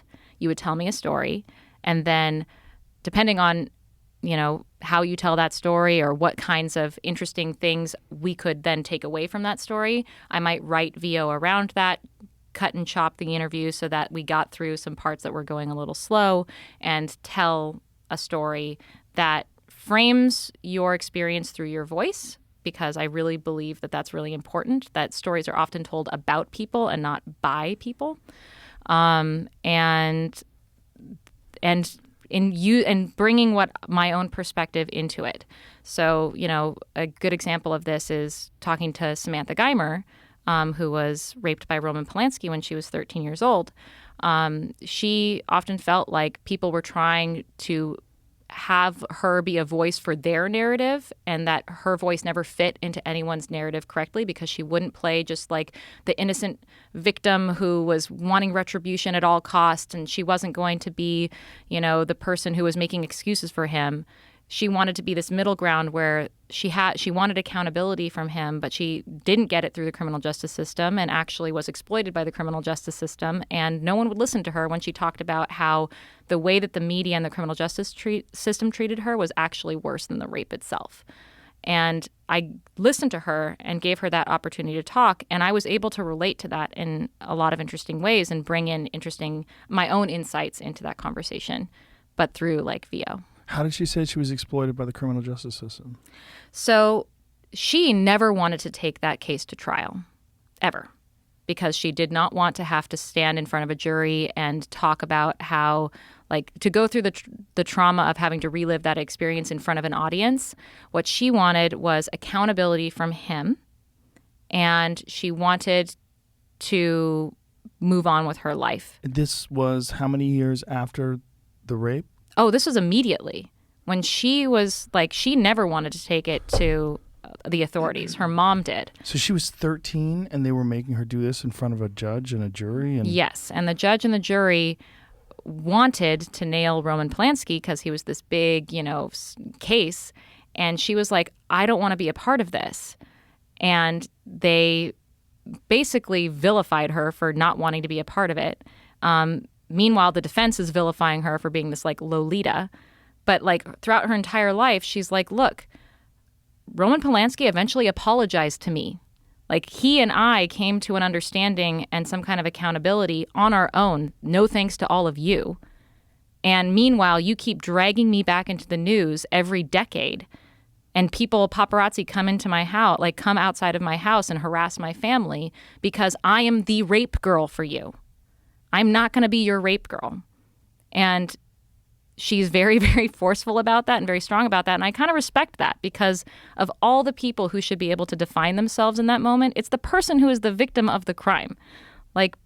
She doesn't owe anybody anything. And the criminal justice system acted like she owed something to it. So it's interesting that you do podcasts because I was going to tell you at some point in time that you should do a podcast. Why is that? Because you're so good at talking. Oh, you're very good at talking. You're very compelling. You have you have a great way of describing things that's descriptive but yet humble, and your use of language is excellent. Oh, but thank you. Do you focus on specific types of stories? Are you focusing on people that are involved in crimes or wrongly accused or victims, or what is your do you have a specific subject that you focus on when you do your podcast? Where my passion resides is where people feel like whatever experience they're experiencing, it is overwhelming and it is something that they feel like they don't know the way out. And I had this epiphany very soon after I got home from prison because first of all, when I came home from prison at first, I thought, finally, I can go back to the life that I'm supposed to be living. I'm anonymous student, Amanda Knox, that had nothing to do with this murder. Oh, well, I guess that world doesn't exist anymore. Paparazzi is showing up outside of my house. I can't go to school without other students taking pictures of me and posting them onto social media about how they're taking a class with a murderer. And my life is not I don't get to go back to my life. My life is now within the context of a murder I didn't commit, and my identity is totally always, always, always seen through that lens, no matter what I do. Did that ever fade in any way? No, that is an ongoing problem. I am defined by something that I did not do. And that, it seems like my sort of nightmare scenario is that no matter how much good work I put out, no matter how hard I work and how much good work I try to put out into the world, nothing will define me more than this thing that I had nothing to do with, ever. But to go back, I came home. I discovered that I had to again have this existential crisis of, oh, my life is not what I expected it to be. What can I do with this life? I did have a new understanding and appreciation for not just the experience of being a victim of the criminal justice system, also a victim of crime. I could have been killed. Someone broke into my house, murdered my roommate. But I had an appreciation for like how there was the pile-on culture and the scapegoating and the tribalism that is very much a part of the media environment. I had like an early glimpse into that before it became like the big news of 2016. And I went back to school and I connected with this girl in my poetry class who I didn't really know why we connected. We just got along really well. We really liked each other's poetry. And we used to hang out on Saturdays. Like we would go to this cafe and hang out on Saturdays and just talk poetry and music and stuff like that. And one day she showed up and was like, oh my God, you're Amanda Knox. Because I was just Amanda in class. And she was like, oh my God, you're Amanda Knox. And I was like, oh no, I think I just lost a friend because they Googled me and who knows what they think of me now. It's going to alter our relationship. And she was like, no, don't misunderstand me. I was raped when I was 16. And everything you talk about how it feels to be wrongly convicted, how it feels to have your life like taken away from you and your identity stolen from you, all of that really, really resonates with me and feels like how I felt when I was raped and the whole aftermath of that. And I was like, wow, this experience is not an experience that's like incomprehensible to people. I'm not alone. Actually, there is a lot of common ground. And the thing that's in common is that feeling of being helpless, of having your identity taken from you and your physical body taken from you and your freedom taken from you, and by somebody who has way more control and who is never going to be held accountable.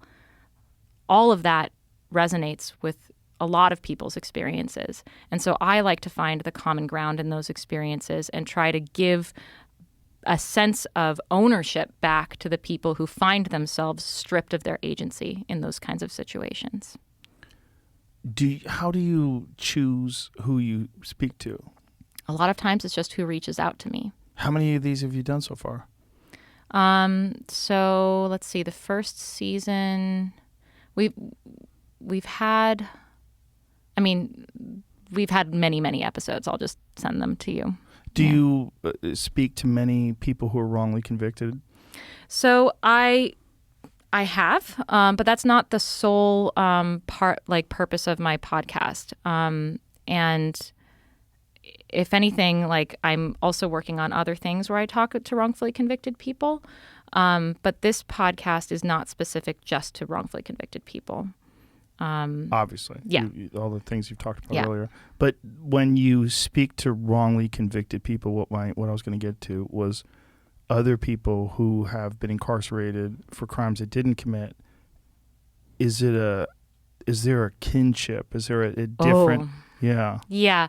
So more than my podcast, that's just something that I get to live. That's one of the weird sort of beautiful takeaways from this experience. One of the bright spots in this whole experience is meeting other people who have been wrongly convicted. And the only way that I really know how to describe what that feels like is back before I was totally acquitted. But I was free. Like I had spent 4 years in prison, but I was still on trial. I had technically actually already been reconvicted. So I was a convicted murderer. Were you forced to stay in Italy at the time, or do you? No, I got to go home. I got to go home to the United States, and I was facing extradition.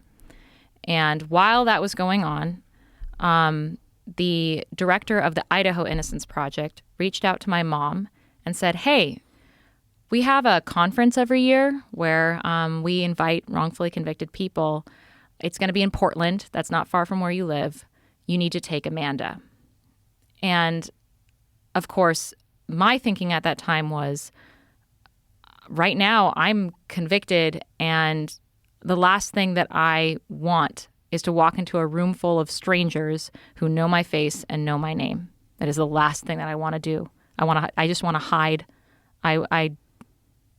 That was a really hard time too.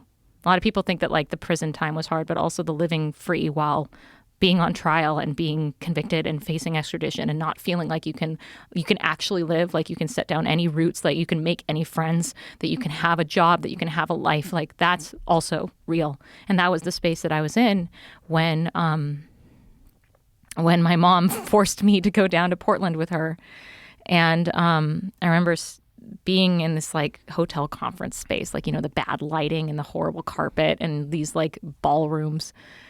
And we walked into that space and these two men ran up to me and they hugged me and they said, "You don't have to explain a thing, little sister. We know." And them doing that, like they knew what I was afraid of even. They knew that I was going to be walking into a space where I would just constantly have to explain myself and that I would be understood or misunderstood and that I would be afraid. And they immediately quashed that. They recognized exactly what I needed in that moment. They told me that they were there for me, that I didn't have to talk to anyone if I didn't want to, but they also wanted to introduce me to a lot of people who already had a lot of love for me. And I was introduced to a whole family of people, mostly men, mostly older men who had spent decades longer in prison than me, who embraced me and understood me and who I didn't have to explain myself to.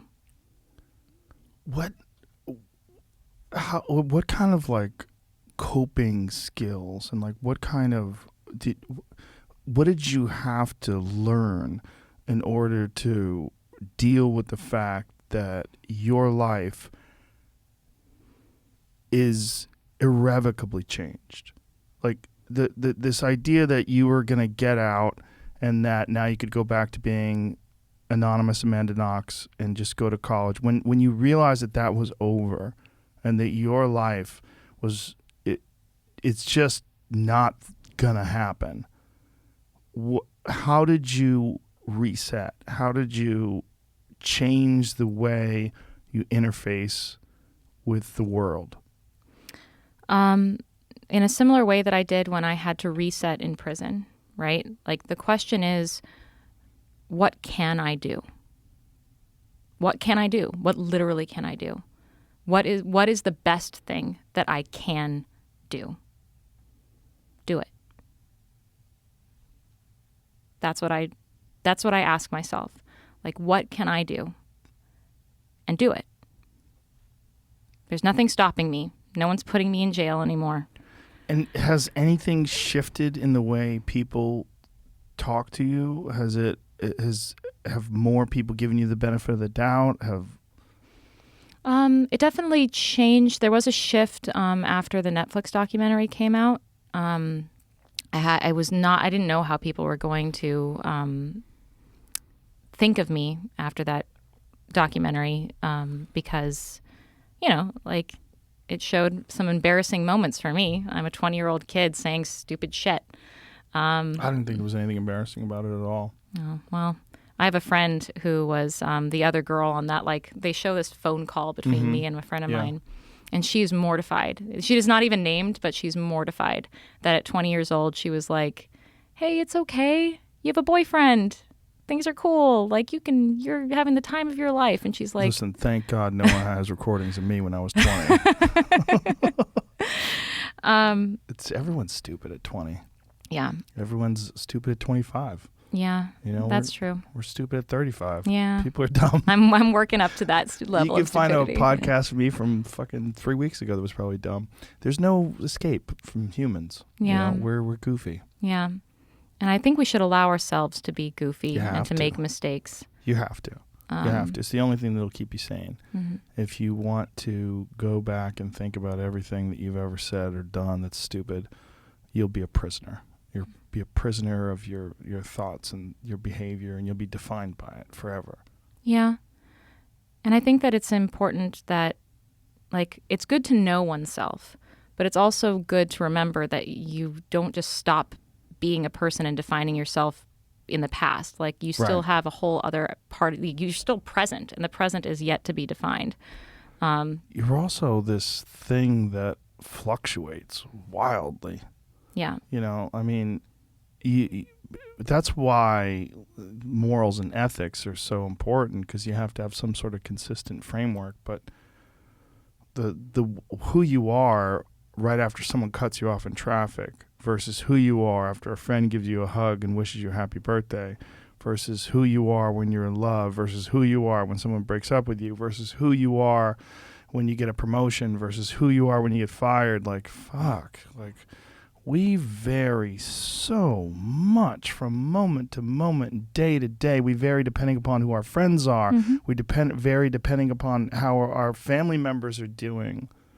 Whether your parents get divorced. Whether you had lunch that day. Yes. Oh my God. There's so many things. You know, it's hard because everybody is in some way, shape, or form struggling. And one of the things that I talk about a lot lately, and I apologize to anybody who listens, but it's kind of an important perspective. The worst thing that's ever happened to you is the worst thing that's ever happened to you, even if it's nothing, even if it's bullshit. Thank you. I actually really, really, I hate it when people say to me, I could never understand what you've been through. You've been through so much. I have like no perspective on that. And it's like, really? Haven't you felt like shit? Like, I bet you felt like shit. Well, you really felt like shit. Yeah. But you can feel trapped in your own life. Yes. Like, that's ultimately what it is. You feel trapped in your own life. Yeah. Well, you know what's crazy to me? That some people get institutionalized, and the day-to-day routine of prison is in some way, shape, or form more comforting than being out on the street with the unknown and all these random possibilities and chances. Like, that happens to a lot of men when they do decades behind bars. They wind up doing some sort of petty crime to get arrested again. They do it and they like wait to get arrested. They want to go back to jail. Yeah, some stability is a compelling motivation. Yeah, the idea of being institutionalized scares me as much as anything in life. It should, right? It should. The idea of being like trapped into this thing where you accept that you want to have that structure of someone telling you what to do, waking you up at a certain time. You know when the meals are coming. You know when this is coming, and you don't have to deal with the random variables of life on the outside. But you don't get to fulfill yourself either. Yeah, no, it's not. You don't get to have purpose. No, there's no good to it. It's terrifying to me. It's just waiting to die. It's this thing that happens to some people where they just fall into a dull hum, a dull vibration of life, and they just accept that. Mm-hmm. And some people, and they're helped by the medical institutions inside the prison environments. Like, nothing makes a guard happier than a comatose prisoner who's just been given like a huge dose of a depressant. Right, it just makes them easier. Mm-hmm. And it's devastating because what a loss of humanity that is. And it's also a lot, like it's a loss of an opportunity. I'm actually on the board of an organization called the Frederick Douglass Project for Justice, which is its sole purpose is to put people who are not in prison in contact with people who are in prison, so that there is an understanding of the humanity that is being lost, the opportunities that are being lost, the purpose that could, like the potential that is lost behind bars, and to let there be more of an understanding. I know that I personally grew up feeling so divorced from that space. Like, that's just where the bad people went, and good riddance. And having lived alongside people who had committed horrible crimes, even, like I hung out and played cards with women who killed their children. And it gave me a very, very different perspective on the context of their humanity. What was that like? Well, frankly, it made me realize that postpartum depression is a real thing. And some people who don't get, like the woman who I'm thinking of, and the one who murdered her kid, she just lost it. She had a newborn. She had no support, and one day just lost her mind and put her baby in a garbage bin and just left it there because she couldn't deal with it. She lost her mind. And it's horrible and inexcusable, and she should definitely face consequences for that. But like, let's also look at the context of her. Would that have happened if she had someone to turn to? Something to turn to. And a lot of these people that I met in prison didn't have good choices. They had bad choices, and they had bad mental stability in order to make those like choices. And so I have a level of compassion that I know that a lot of people don't really understand. And it's simply because I've lived alongside them. I've been there with them. And I know that like prison is not helping a lot of them. Have you spoken to Yeonmi Park? Mm-mm. Do you know who she is? Mm-mm. She's a woman that escaped North Korea. Oh, wow. Out of all the people besides you that have had fucked up stories, hers is the most. Yeah. You're second place. Wow.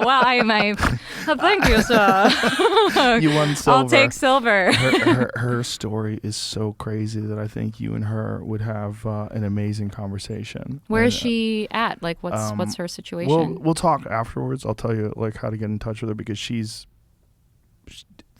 actually in danger because of the way she speaks. She lives in America, but the way she speaks about North Korea, she's revelatory. She's potentially in danger. Gotcha. That makes sense. It's a crazy story. It's one of those stories that it's very hard to even tell, like to talk about, to describe how she described it. She was she was 13 or 14 years old, and she escaped and became a sex slave in China, and was there for 2 years, and then eventually escaped and got to South Korea, and it is a crazy story. Oh. I mean, it's so crazy in so many ways, on so many levels, like the way she describes it. But one of the things that she said that was so, like, she's so small. She's so small. She's so frail. Like, she probably weighs like 80 pounds or something like that. Oh, wow. Her, everything about her is tiny. Like, her hands, her bones, and no one has food in North Korea. Like, she was talking about how she had to, they would forage for food. They don't give you food, but they don't allow you to get it. Like, you like if you kill an animal, like a cow or something like that, they execute you. So they were living off grasshoppers, things like that. They would go and find grasshoppers, and that's where they would get their protein. And like, so most people are tiny. Yeah. And most people, malnutrition. yeah. And she goes through this whole horrific story of her life and what she went through and what her mother went through. Her mother was with her when she escaped. And, you know, when she was a young girl, her mother offered herself to these rapists because they wanted to rape her daughter. And so the first sex she ever even understood or knew was her mother getting raped in front of her by people that were going to sex traffic her, and that was her helpers to get her out of North Korea. She explains all this. And in the course of the conversation, she talks about therapy. Like, why would I need therapy? And she's talking to people who get therapy. She's like, what, I'm going to sit there and complain to somebody about, oh, my life was terrible? Like, why do I want to complain? And I'm like, Jesus Christ. Like, this lady's a rock. Like, it's great. Like, sitting, and she wasn't in denial. Mm-hmm. Like, yeah. She had an acceptance of horrific circumstances that had befell her, that she had fallen upon, that she had been subject to, that she had been a victim of. And there's nothing she could do about it. And she was so nice and so friendly, and she giggled a lot and laughed a lot. And she was such a, like, pleasant person to be around. Yeah. And like whatever she had gone through, whatever fucking horrific shit she had gone through, had made, instead of this bitter, angry person, had made this wonderful, very sweet, very nice, friendly human being who was really well educated. I mean, she made her way through university. She graduated. She's like she speaks perfect English. Like, She sounds lovely. it's a crazy story, but essentially the entire country of North Korea is a horrific prison. I mean, on so many levels, it's so fucked up. Everyone has to report on everybody. They're all ratting on each other. People are in concentration camps because their grandfather did something horrific, or not whatever, horrific in terms of like their judgment, not really horrific. Right. The He said something bad about the... Exactly. Yeah. So they are in jail. They are in a concentration camp because their grandfather, it's many, many generations of your offspring will be punished. You should talk to her. I would love to talk to her. I think you and her would have a fantastic conversation. It would be very, very, very interesting to hear your take on her and her take on you. Well, I mean, the first thing that comes to mind is, so I, this may be a little bit weird, but I don't actually really believe in free will. You're into determinism? I guess, I suppose so, because like the thing that I keep thinking about is how lucky I feel to be the kind of person who is predisposed to, when I am subjected to a certain kind of experience, I don't become bitter and angry. And I feel like when people try to give me props for not being angry, or I am angry actually, but for not like expressing myself with bitterness or anger, it feels, the experience to me feels like it's obviously not what I want to do. Like my experience of being angry doesn't want to express itself through bitterness.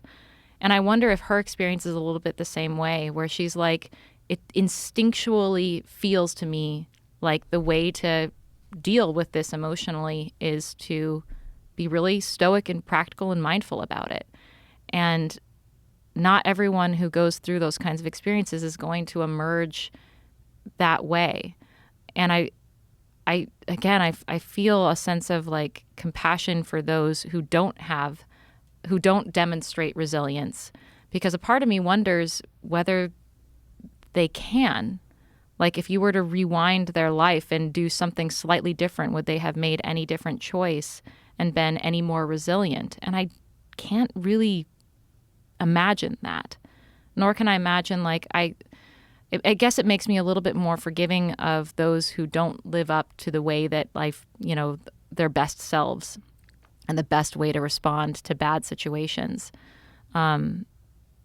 Because a part of me wonders if they even realize that they had a better choice in that moment, or if they did what they felt was the right choice, even though it wasn't. Do you know what I'm saying? I do know what you're saying. Being a person is an insanely complex arrangement of genetics and experiences and nurture and nature and positive and negative, and you should have went left but you went right and everything changed. And that's the idea. Like, so one of the things that I find most offensive in life is this pull yourself up by your bootstraps mentality. It's like, imagine it's that easy. Imagine. That's all you got to do is get your shit together. Get your shit together. Oh, yeah. I didn't know. Like this swirl of emotions. Like, imagine you're a person who's seen your parents murdered, or imagine you're a person who's been sexually abused by your grandfather or something. The horrific circumstances that some people are subject to. The mistakes that you made when you were young that haunt you for your whole life. Like, we are this weird combination of a person living in the moment and trapped by the past. And whatever you are today, however much of you can decide what you're going to do next, is in many ways based upon factors that are completely out of your control currently. Yeah. It's like, what is free will? Like, are you absolutely free to make decisions? No. What would we like everyone to have better choices that are available to them, and then in those better choices make informed decisions? Of course we would. But we don't exist in a vacuum. No, we do not. We're not alone. It's one of the most horrible things about people being not just judgmental, but publicly judgmental in a sort of performative way, where you want everyone else to pile on with it because you want to be sort of affirmed in your cruelty, that there's a reason to act and behave and think this way. And this is a complete disregarding. You're completely disregarding all the things that we just discussed, all the variables that make a human being, all the context, all of it. There's so much of it is genetics and life experience and environmental, and there's so much. And to callously dismiss a human being because of one factor or another, or to decide that, they should have done better. And just, I would have done better if I was there. I know. That's the thing that gets me, is that I would have done it differently. I would have done it better. And it's like, how do you know, first of all? How the fuck do you know? Yeah. But then the question becomes a meta question of, well, why does that person who is doing that pile on and is scoring those points? Yes. Why are they the hero of their own story? They're not. They're not? No. The pylon person is never. They're always embarrassed. They're always ashamed. There's a part of them, if they're auditing at all, if they're doing any kind of self-auditing, if they're doing any sort of introspective, objective analysis of their own behavior, they're embarrassed by it, because there's nothing heroic about that. There's nothing admirable about that. There's nothing noble about that. They know they're weak. That's why they're doing it in the first place. It's a weak person's thing. It's a weak person's activity. The pylon is a weak thing. And it's from a person who's never been piled on before, or they have and they never recovered from it, so they want to get it back. A lot of, particularly online, a lot of online bullies are they're echoing the feelings of victimhood that they've experienced in their own life. They're lashing out at other people because of they've been attacked themselves, and they still have these scars that they're carrying around with them, and they just want other people to feel what they felt. Right. It's like and the thing that I feel really bad for people, I feel a lot of pity for people like that more than anything else, because I wonder if they feel like they don't have any other way to express, like they just don't have either the intelligence or the resources to express their pain in any other way. Yes. Yeah, there's a lot of that. There's a lot of that where they haven't been exposed to people that are that can adequately express themselves, where they can kind of mirror that and model that, and sort of admire the way a person is able to use language and sincerity to resonate with people, because it's not just like the ability to express yourself, but you have to express yourself in a way that the other person goes, I see what you're saying. Yeah. I get it. I get you. I get you're a real thing. You're a real person. You're not doing a play. This is not fiction. I can get into I see how you're making these words you're making these words describe what's actually going on in your mind. And some people suck at that. Yeah, I actually feel so bad for people who suck at that.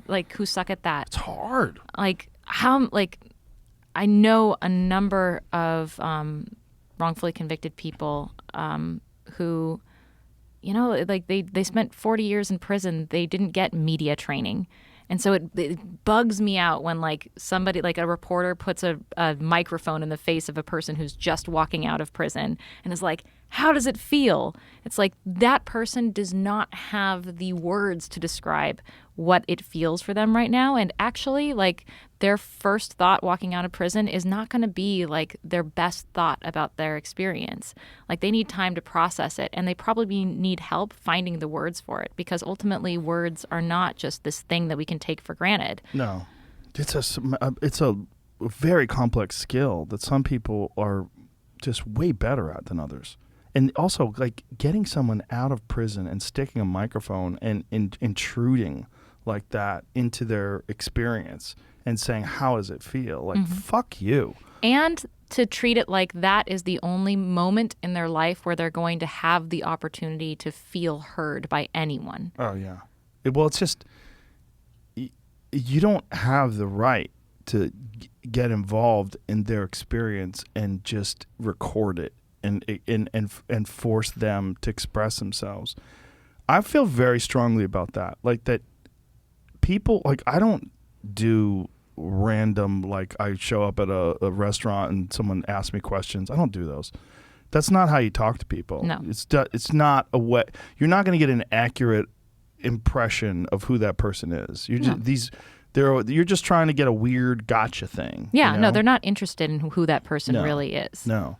It's hard to express yourself accurately. It's hard. It's hard to understand how other people are experiencing you talking.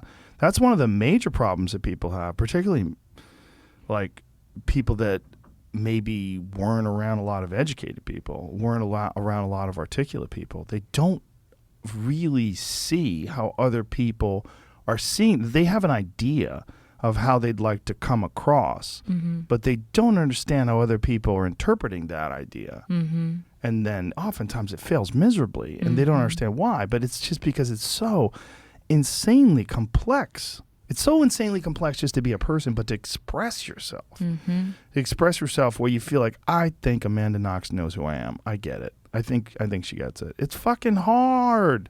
It's really, really, really hard. And it's hard work for the person who's across from you, too. Yes. Like, you have to really be paying attention, and you have to be giving the benefit of the doubt, and you have to be trying to find common ground, and you have to be trying to give reasonable doubt to that person's experience, because they also might be trying to tell you something and not finding the right words. Right. And you have to say, like, what do you really mean? Yeah. That's why we should be really careful, people that are always angry. Like, really careful of communicating with people that are always expressing disdain, and they're always mad at this person and mad at these people, and these people are idiots and everyone is stupid, and like, that's your take. That's your hot take on stuff. Well, that's what I was saying. Like, yeah. why the why question is really important to me. If you genuinely want to understand why things happen to you, you have to do a lot of work, right? And not just be angry at someone. Well, it's a lot of times when people are expressing themselves, it's performative. It's hard for someone to, like, honestly say how they feel and think. So they'll say things that they think are going to get a reaction that they would like. That, you know, maybe someone will think they're noble. Maybe someone will think, you know, they're virtuous. You know, that's what virtue signaling is all about, right? Like, you're trying to get a very specific reaction by being disingenuous with your thoughts and in the way you express yourself. And it's common because it's hard to fucking communicate. It's hard to be honest. Especially with yourself. Yeah. Oh, the hardest. It's the hardest. You got to spend a lot of alone time. Very few people spend alone time, you know? Right. We can alone not time. be alone all the time. Phones, yeah.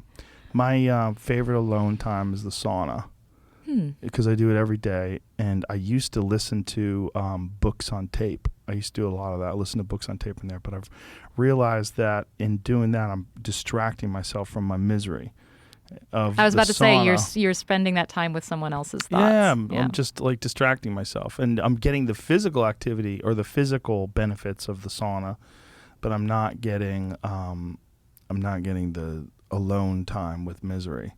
Like, the physical, uncomfortable, these moments where you just want to get out of there and bail. Like, you could distract yourself with a good book and you won't want to bail.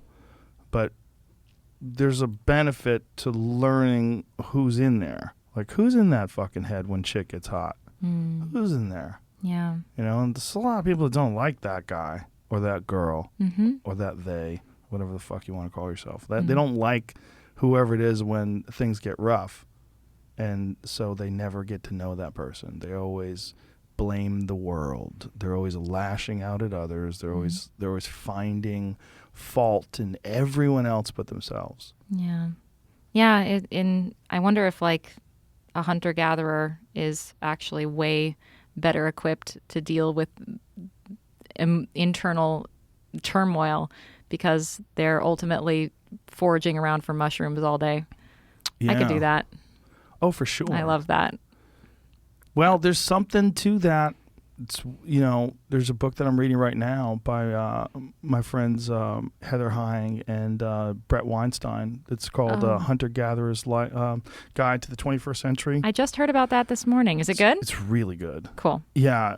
I'm on the third chapter now, and it's all about the struggles that human beings are going through right now with what they call hyper novelty, this current state of life that we're living in that we're not essentially designed for, that things are changing and moving so fast. And we're designed for a certain amount of adaptation, that we can adapt to a lot of different changes, a lot of different environments, but that there's a certain amount that we can tolerate, and we have far exceeded that, and are doing so exponentially basically every day. There's just fucking information and data coming out at us, and there's just so much novelty, and the world is changing so quickly. And it's one of the things about this whole pandemic that has thrown people for a loop is like the regular world was hard enough. But now this fucking pandemic has made everybody at everybody's throats because they don't know how to deal with themselves. Right. And they want to blame the whole world and blame everything else around them for the way they feel and the way they think. And then there's legitimate blame in other folks too, which makes people upset.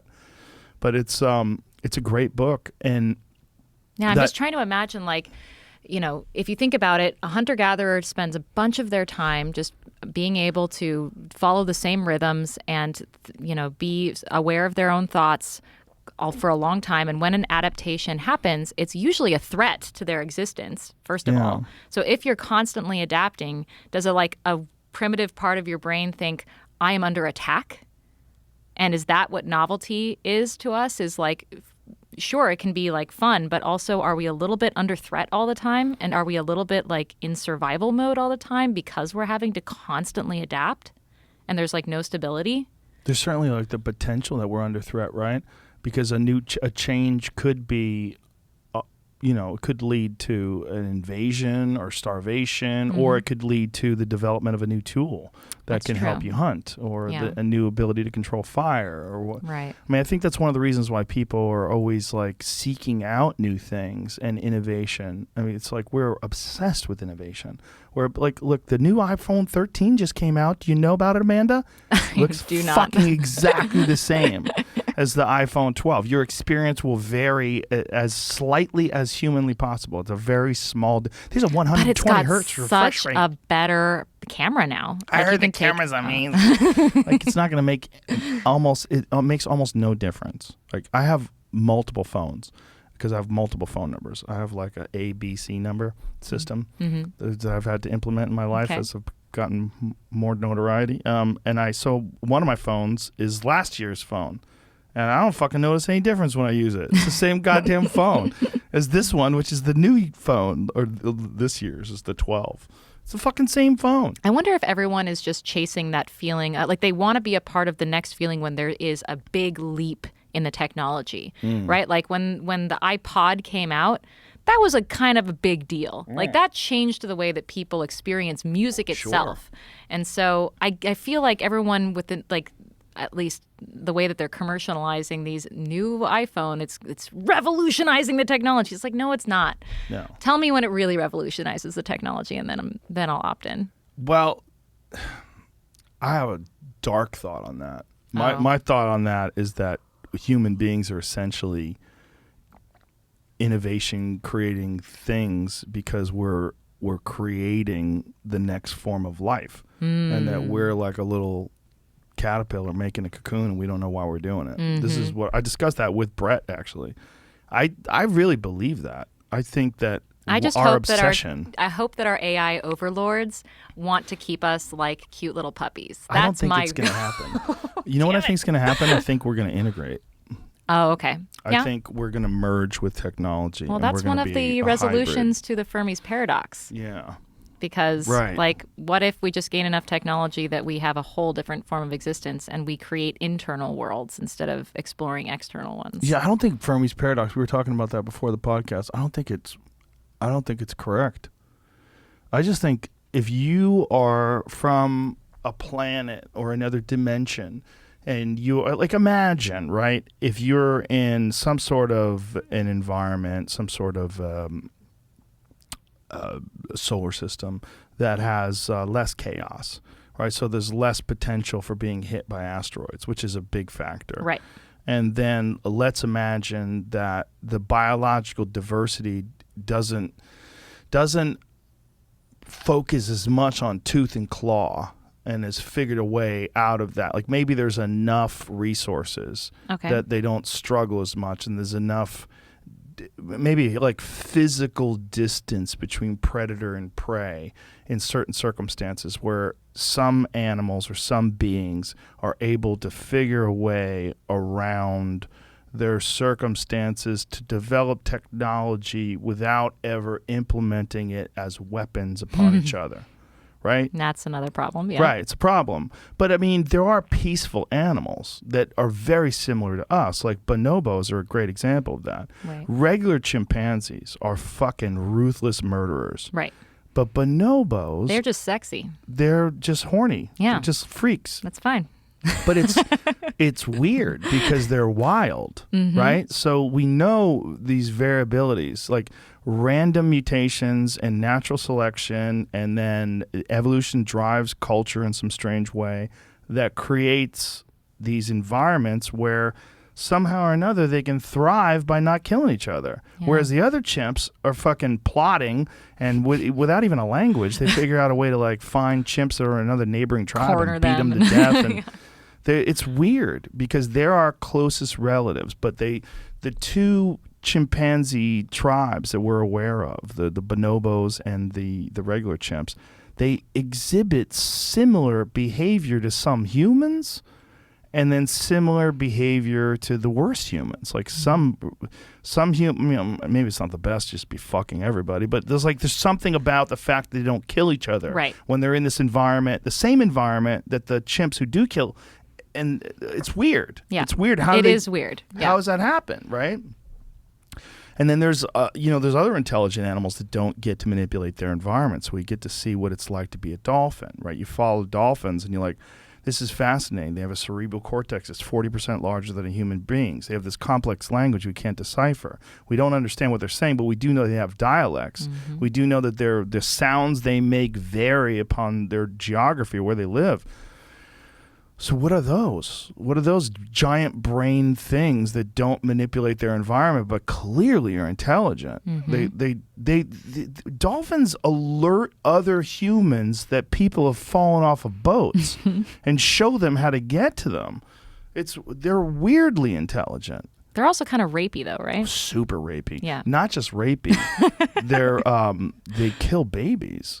Really? Oh my God! Yeah. Well, humans did that too before we. But they do it created to rules. force the female into breeding. This is what it's a dark thing that dolphins do. Dolphins have this long period where the baby has to be with the mother. Sure. Like many years. They have a big Yeah. brain. That makes sense. Yeah, exactly. And so during that time period, the female will not breed with other dolphins. Right. So male dolphins will often kill the baby to force the female into estrus. So the female solution is to be hypersexual. So the females breed with as many males as possible. So the male will go, oh, I've had sex with her. That might be my kid. And so the male won't kill the baby. That's incredible. Yeah, so that's a solution that they've come up with to mitigate this issue that exists in many, many, many mammals that are capable of killing babies. Like it's a big issue with bears. Bears will always find cubs and kill them, and to the point where they think that bears coming out of hibernation, one of the first things they look for is cubs to eat. And they think they do it because they think of the cub as competition, but also just plain food. And also, there's nothing that keeps bear populations down other than bears. Interesting, because they don't have, no one's threatening them. Exactly. Right. Like, there's a fucking 12-foot Kodiak grizzly, Yeah. or brown bear, what the fuck is going to eat that? Wow. Nothing, right? So other bears either kill them in a fight, or a bear finds them when they're cubs and kills them and eats them. They eat each Wow. other all the time. I had no idea, but that explains why a mother bear is so fucking paranoid. Yes, and ruthless. That's why if you bump into a mom with cubs in the woods, you're fucked. Yeah. It's a bad time because they think that someone is going to kill their cubs. That happens with lions. When a male lion gets forced out of the pride, the new male lion that takes over, that had forced the lion out, kills all his babies. Wow. Yeah, immediately. And That's one of the first things females he don't does. like try to fight this. What are they going to do? Males are much bigger. That's fair. Yeah, it's probably one of the reasons why males are much bigger, because male lions don't really hunt. Right. They kind of just protect, and then they kill the babies, and then it forces the females into heat, and then they start having sex with them, and then their babies, and then a new male lion comes along and kills that male or forces him out and then kills those babies, and that's the only thing that mitigates the lion population, that keeps the lion population in check.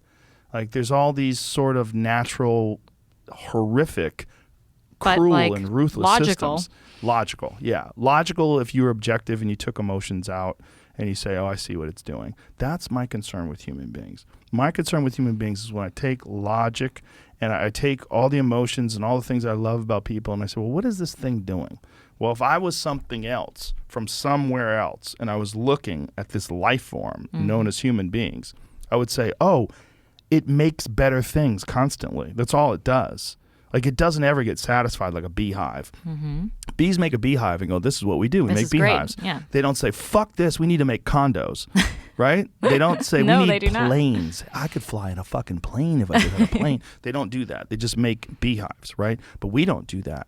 We make better shit constantly, and then we make these big leaps like the iPod or like the internet or like the printing press or an automobile, Sure. the combustion engine. We make these big leaps, and from there we expand in these large branches that go off of these new innovations, and then constant innovations branch off of that, and then within decades the world you live in is unrecognizable. If you go from 1950 to 2021, the world is unrecognizable. Yeah, it's then go Jetsons. from 18, yeah, somebody put this on Instagram, that the difference between 1939 and 1980 is the same difference between 1980 and 2021. And you're like, what? It's the same amount of time. You're like, what? That is shocking. That's fucking crazy. It also makes me feel old. It's crazy. You're old. I'm 54. I'm really old. I'm like legitimately old. But it's, if you think about what we're doing as a species, we're constantly and consistently making better things, and we're obsessed with it. And I think that this is one of the things that's lost with this concept of materialism. Like, people think of materialism as if it's this like bizarre, stupid, empty obsession that people have with objects. But what I think is that it fuels innovation.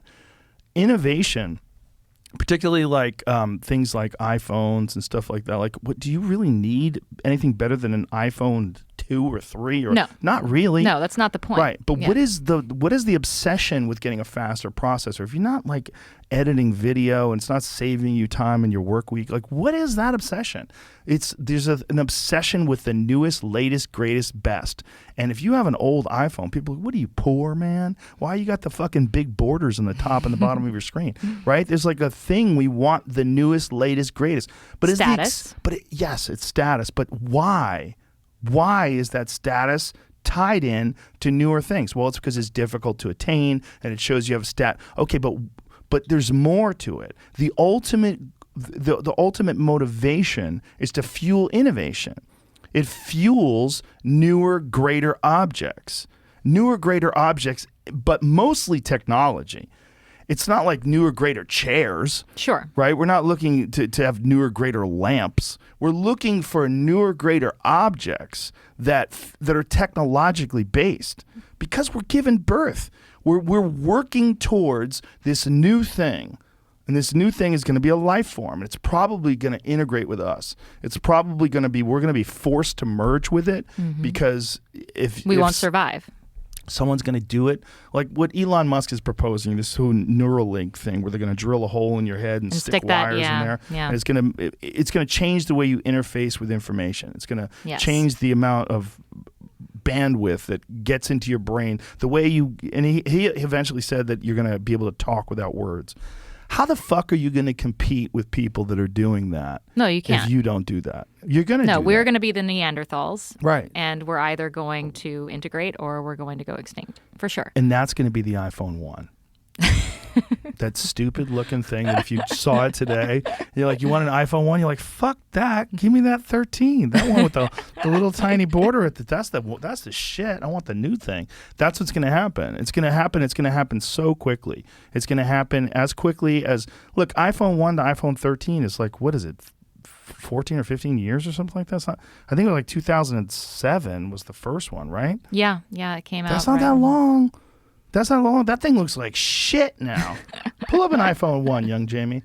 If you try to look at one of those things, if that was at the store, you'd fucking laugh at that. But anything else, like a knife from 2007 is a knife. It is. Right? A rifle from 2007 is a rifle. There's not much difference. Right. I mean, there's some minor innovations, carbon fiber barrels and shit. Look at that stupid thing on the right-hand side. That stupid button. Get the fuck out of here with that nonsense. Look at that. Hunk of shit. Also quite a bit smaller. Oh, yeah. Well, they make a mini now, but the problem is the battery life because people are so goddamn addicted. But I hear that the new mini's even better. Well, right, because people weren't 2007. even using it to stream anything, right? Look at that. The first iPhone. 4 gigabytes, 2 megapixel camera. The new one has 1 terabyte. Yeah. So 1,000 gigabytes. So it goes from 4 gigabytes to 1,000. And what is that Wild. used for? Is that just for new applications that Videos, take up more space? apps, yeah. You can make a lot of videos because you can shoot in 4K and 8K with some Right. of these phones. I don't know if you could shoot in 8K with the iPhone, but you can with the Samsung Galaxy series, the Ultras. You can shoot, you can take massive images. Because we're all documenting our lives now for... For what are we doing? I don't know what we're doing. Well, I mean, I don't even think it's that. It's just like if you buy a phone and it has an 80 megapixel camera, and then the next phone has a 130 megapixel camera, you feel like I gotta get that, right? This is part of what I'm worried about with the human experience. Like if I think about it when I'm alone and I'm just anticipating this weird progress. If you extrapolate from where we are now to where we're going, it seems like it's unstoppable. We're obsessed with innovation and technology. Those are the big thing is making better technology. That's the number one thing. We have expos where people like fly in from all over the world. They wear fucking masks as COVID, but they want to be there when the new thing gets resolved. Like, what is the new thing? What's the latest Samsung? What's their new television? What does it do? How big is it? Is it bigger? Does it have a camera? Can it see me? Can I talk to it? Can I ask it questions? Do I have a thing by my bed that I can tell to turn the lights on and turn them off? Does it listen to everything I do? Can it be used in a murder investigation? Because it can. You know, there have been times where those little fucking Amazon things that you keep by your bed. they're listening. They're listening to everything you do. Yeah. That's how you can say, hey, Siri, turn the lights off. Or, hey, what do you say with the Google one? Hey, Google? Hey, Google. Yeah. Yeah. What the fuck? You know, this is just the beginning. This is the beginning of the Star Trek episode. Like this is the Black Mirror. It's the beginning. I was about to say, Star Trek, it looks good. Like, Yeah. I mean, at the very least, it seems like human beings have their shit together a little bit. Sort of. But It's a diverse cast. it is a diverse cast. I actually haven't seen any of the recent ones. I haven't I'm either. I'm thinking talking TNG. about I only watched the old one. The But I mean, old one? The old one. But they even back then they never anticipated cell phones, right? Right. There was a Right. walkie-talkie. They had little- Kirk out. Yeah. Like they had a little flip phone. They never anticipated. Interestingly, they anticipated like teleportation. Like, Yes. Yeah. Which is a Way way away. harder nut to crack. But It communication was just like, Well, the problem with teleportation is if you can do that, you can also make duplicates. Exactly. So who do you decide who's the real you? Kim And Jong-un. He's gonna be like the first to make like hundreds of him. I don't know if he would though, because he also likes being the special one. Right, but he probably doesn't want to die. So if we make a bunch of him and freeze him and figure out a way to transfer consciousness from one to the other and keep the shell alive. Yeah, I was about to say the consciousness problem is the issue, because you all of a sudden become an entirely different person as soon as you have a different experience. Do you think Donald Trump wants to die? No, absolutely not. But he also doesn't want there to be another Donald Trump. Well, that would be his worst nightmare. Just one or two spare. Just sitting there like, waiting to turn on. Yeah, if you could Slim, plug your 6 consciousness packs. in. If you Looking could like a plug that model. in. Yeah. Yes, he would totally do it. Wouldn't we all do it if we could plug our consciousness in? No, I'd feel trapped. I'd feel like, what if I'm going to be stuck in this fucking computer? And what if there's something actually waiting for you? What if whatever you are, right? You're a physical vessel for the soul, if that's real, right? Whatever consciousness is, whatever. Yeah, sure. I don't know.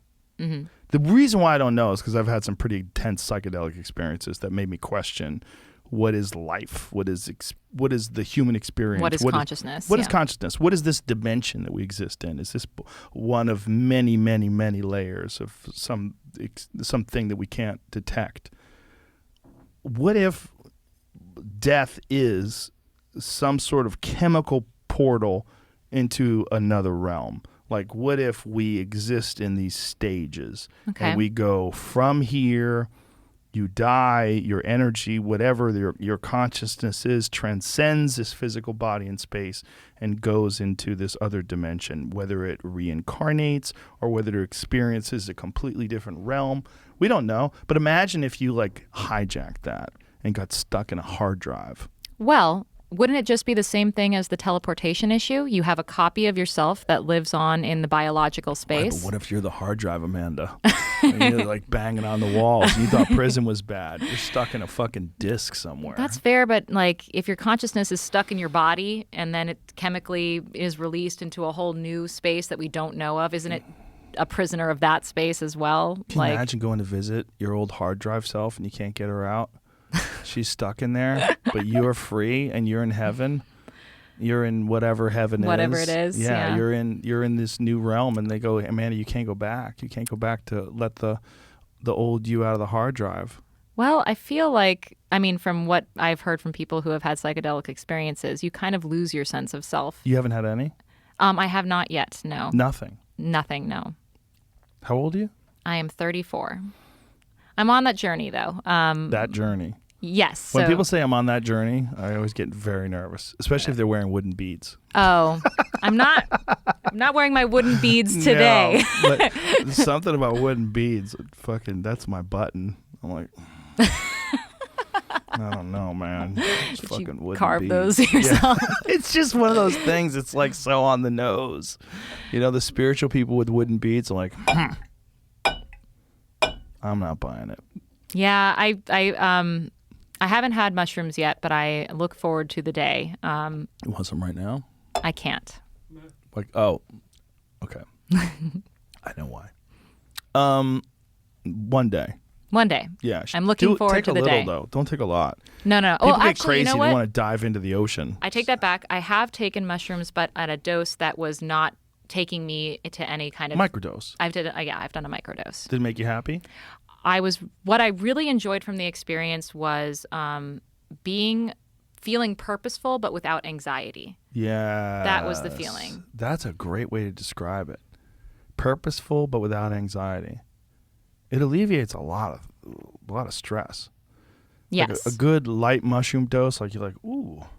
Yes, you just you feel present. You feel Yeah. like you're doing something, but you don't feel the anxiety of the FOMO and what if you FOMO, screw it up yeah. you don't have that. You're just present, and that's what I enjoyed from the experience. I was working on a sewing project at the time actually, and I remember thinking like, oh, I'm just not worried that I'm going to screw this up. Because even if I do it wrong, like I'll just undo it and keep doing it. I'm just doing it. Yeah. And it's okay. It's okay. Yeah. For me, the first, it wasn't a big one. It was I would say it's like a medium-sized mushroom trip. But there was a moment of Like 1 gram, 2 gram? probably 2. Mm-hmm. I'm looking at it. Yeah, I'm in the range of 2 to 3.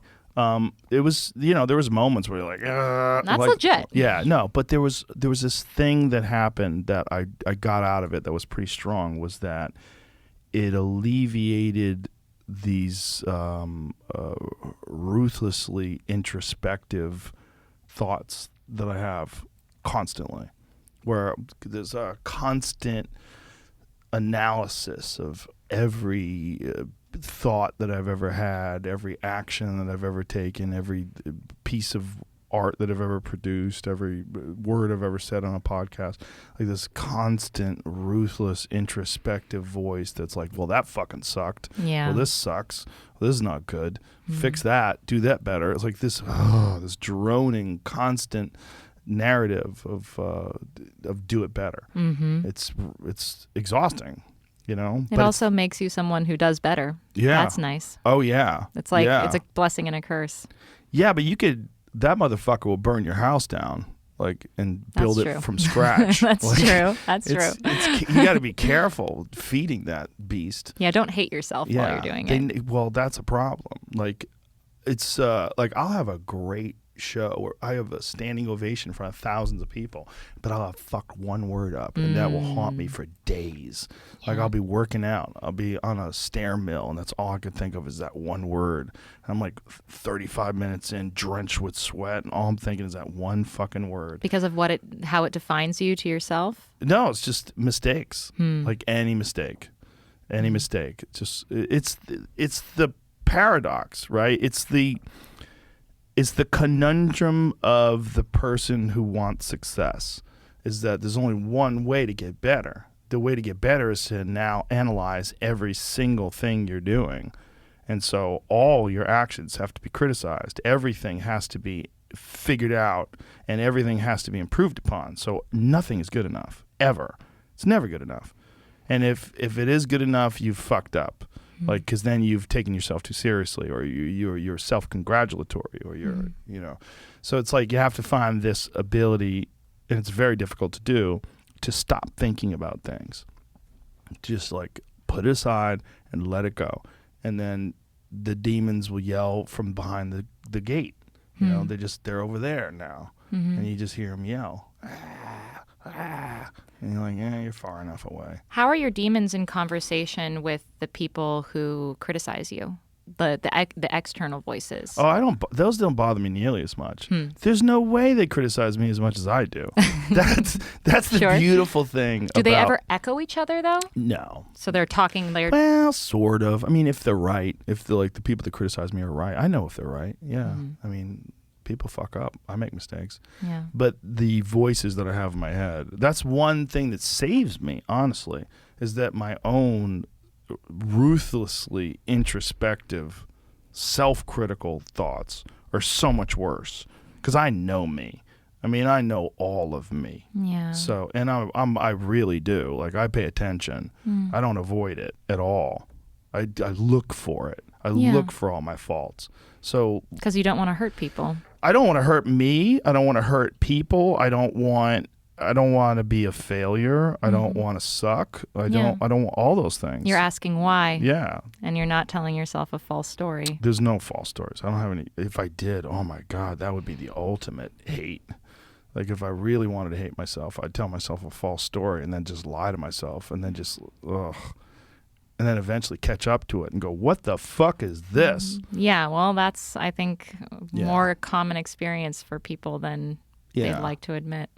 There's ways to feel good about life during this whole process, though, and that is to do something that sucks far more than regular life. You have to do very physically difficult things. And in doing very physically difficult things, you can alleviate this pressure and this you alleviate the angst, you alleviate the anxiety, because you realize physical survival, that it's at question when you're doing something incredibly difficult, really difficult physical exercise. That kind of stress and that kind of that there's a fear of I might not make Can it I out of keep this. going? Yeah, Yeah. can I keep going? I might not. So like that kind of pain, you can't endure all day. You can't do that all day. It's not possible. Your heart will break. Your muscles will give out. You will have an aneurysm, whatever the fuck it is, and your body will drop. So you have to reach these RPMs that aren't possible to sustain for long periods of time, but you have to reach them often. And because it like strips away all the commentary and you just Yes. exist. Yes. Yeah. Because I you get that. can't, there's no other way, you know? Yeah. Like if you're doing a round on the bag and it's like you have a 3-minute round and you're doing like 10 of them, like there's no getting away. You have these things that you have to do. There's a time, I have like this digital timer in my gym and it goes off and there's no getting away. Yeah. It's right there. And so, but during those times, like when you hit like round 7 and 8 and 9, you don't think about shit Yeah. other than, God damn it, 3 more minutes. Mm-hmm. And Yeah. then- I've done a half marathon. I Oh, get there that you with go. running and stuff like Yeah. that. It's just like, oh, I have to get from here to there.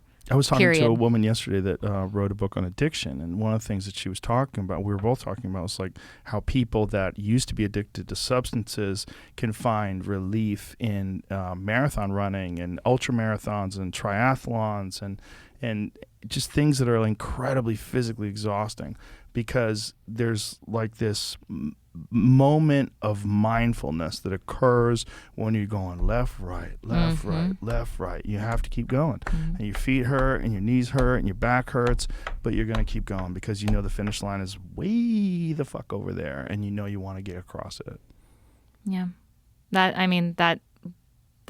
reminds me of prison. Not to like be like, oh, by the way, prison, but like it does, because you just have to get through one more day. Yeah. And there's a singularity of purpose to get through there. And it might be that your way to get through there is, I'm going to do sit-ups and I'm just going to keep going until I'm in pain.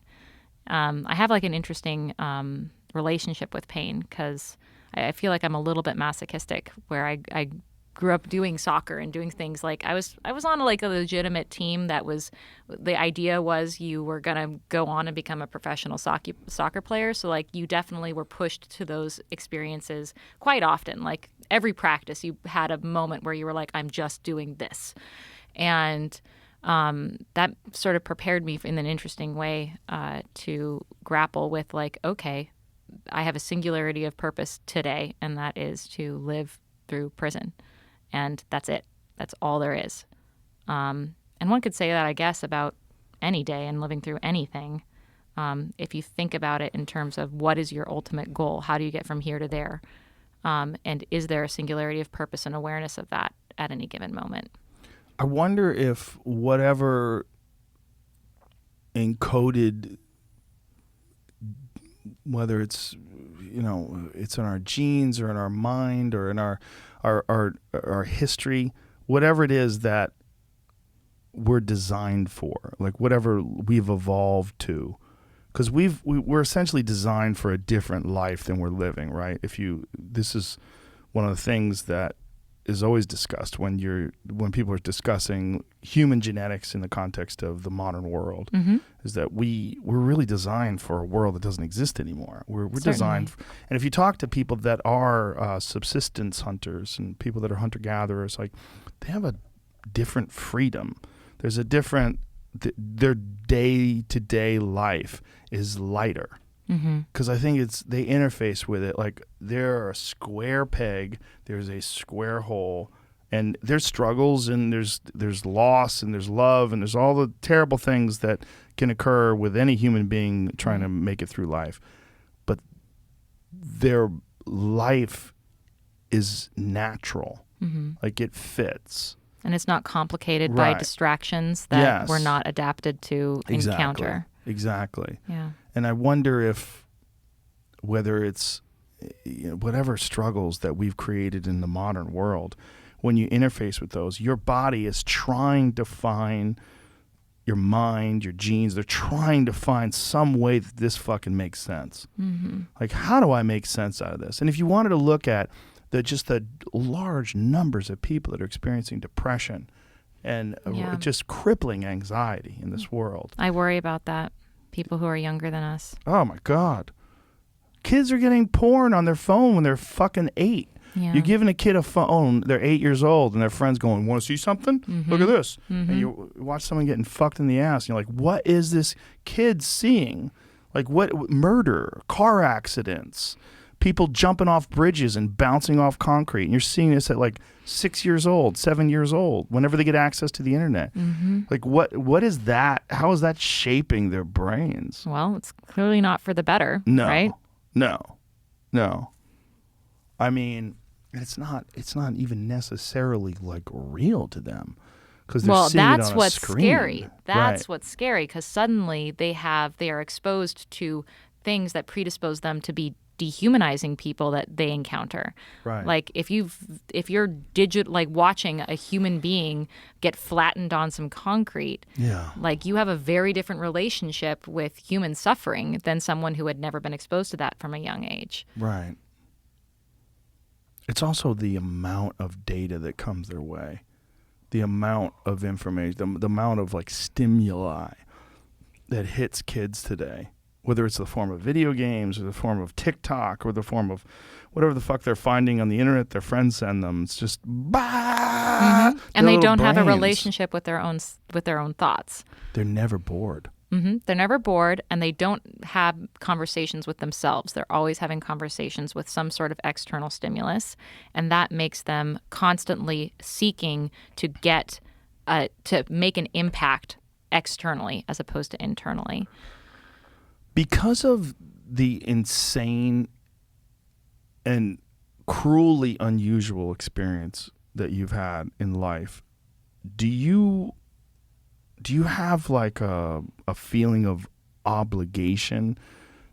Like when you're talking about like doing these podcasts and reaching out to people and discussing these people's lives and stories, do you feel like you have an obligation to try to help other people that are going through something else, something either whether it's similar or just something else that's difficult, because you've gone through something that's so fucked up?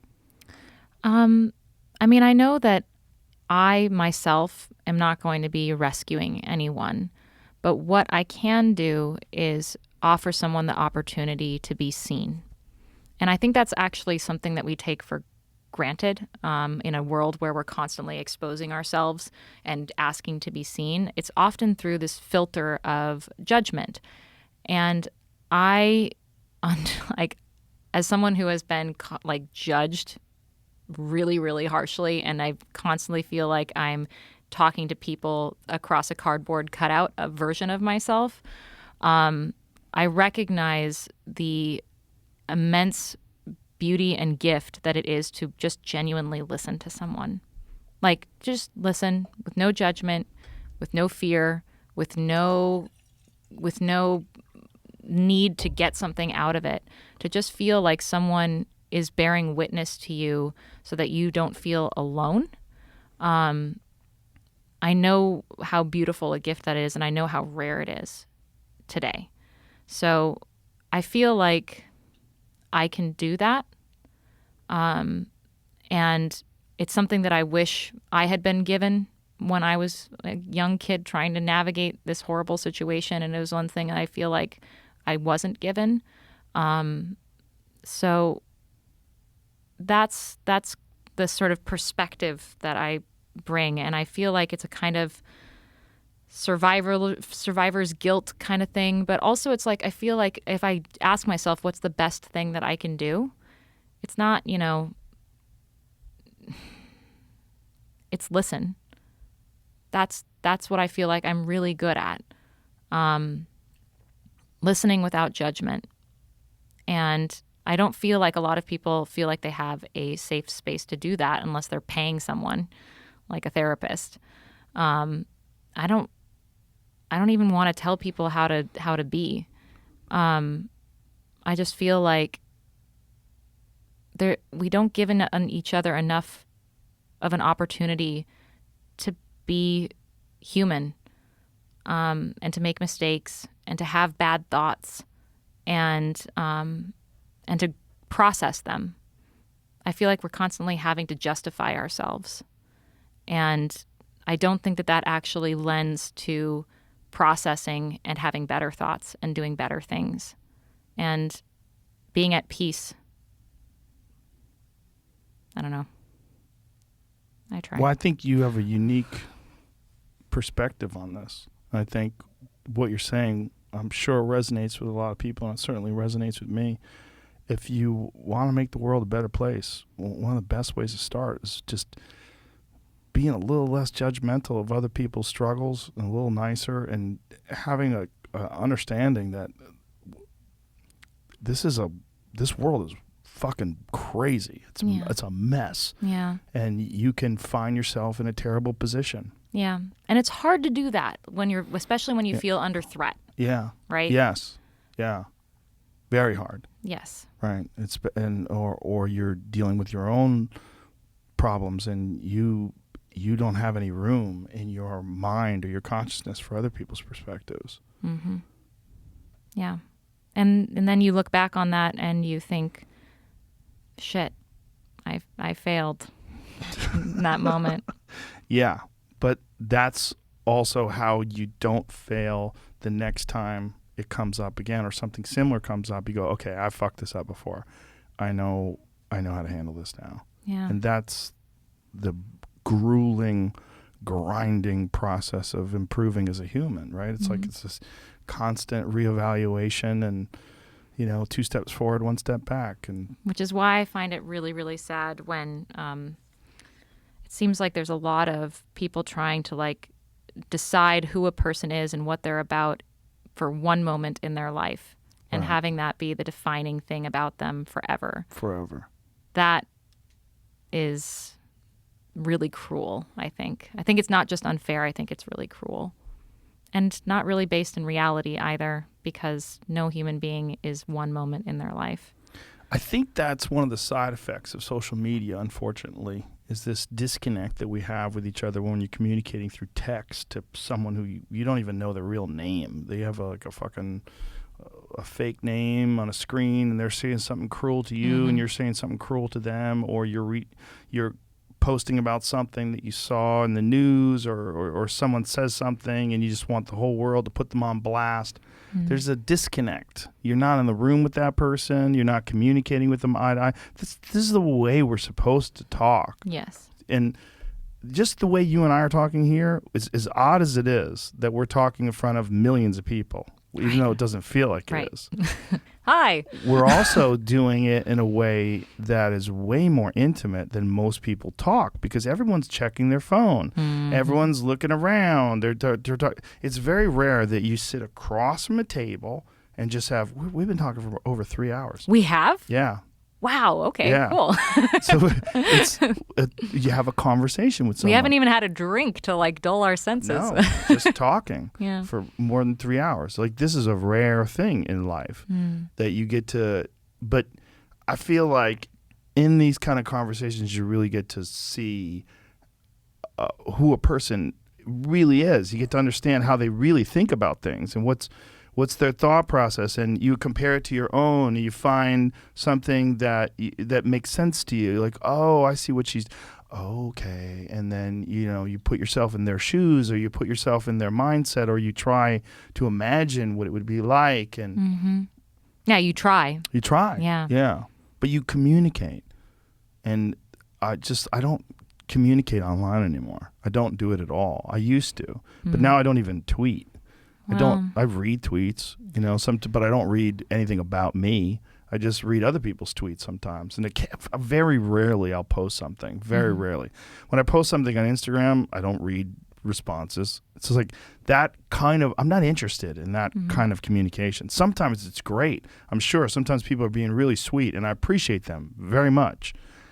But the ones who aren't, I don't want to take that risk and interface with that kind of energy and the way people communicate online in this sort of callous, non-connected way. It's just, I do too much of this. This gives me faith in humans.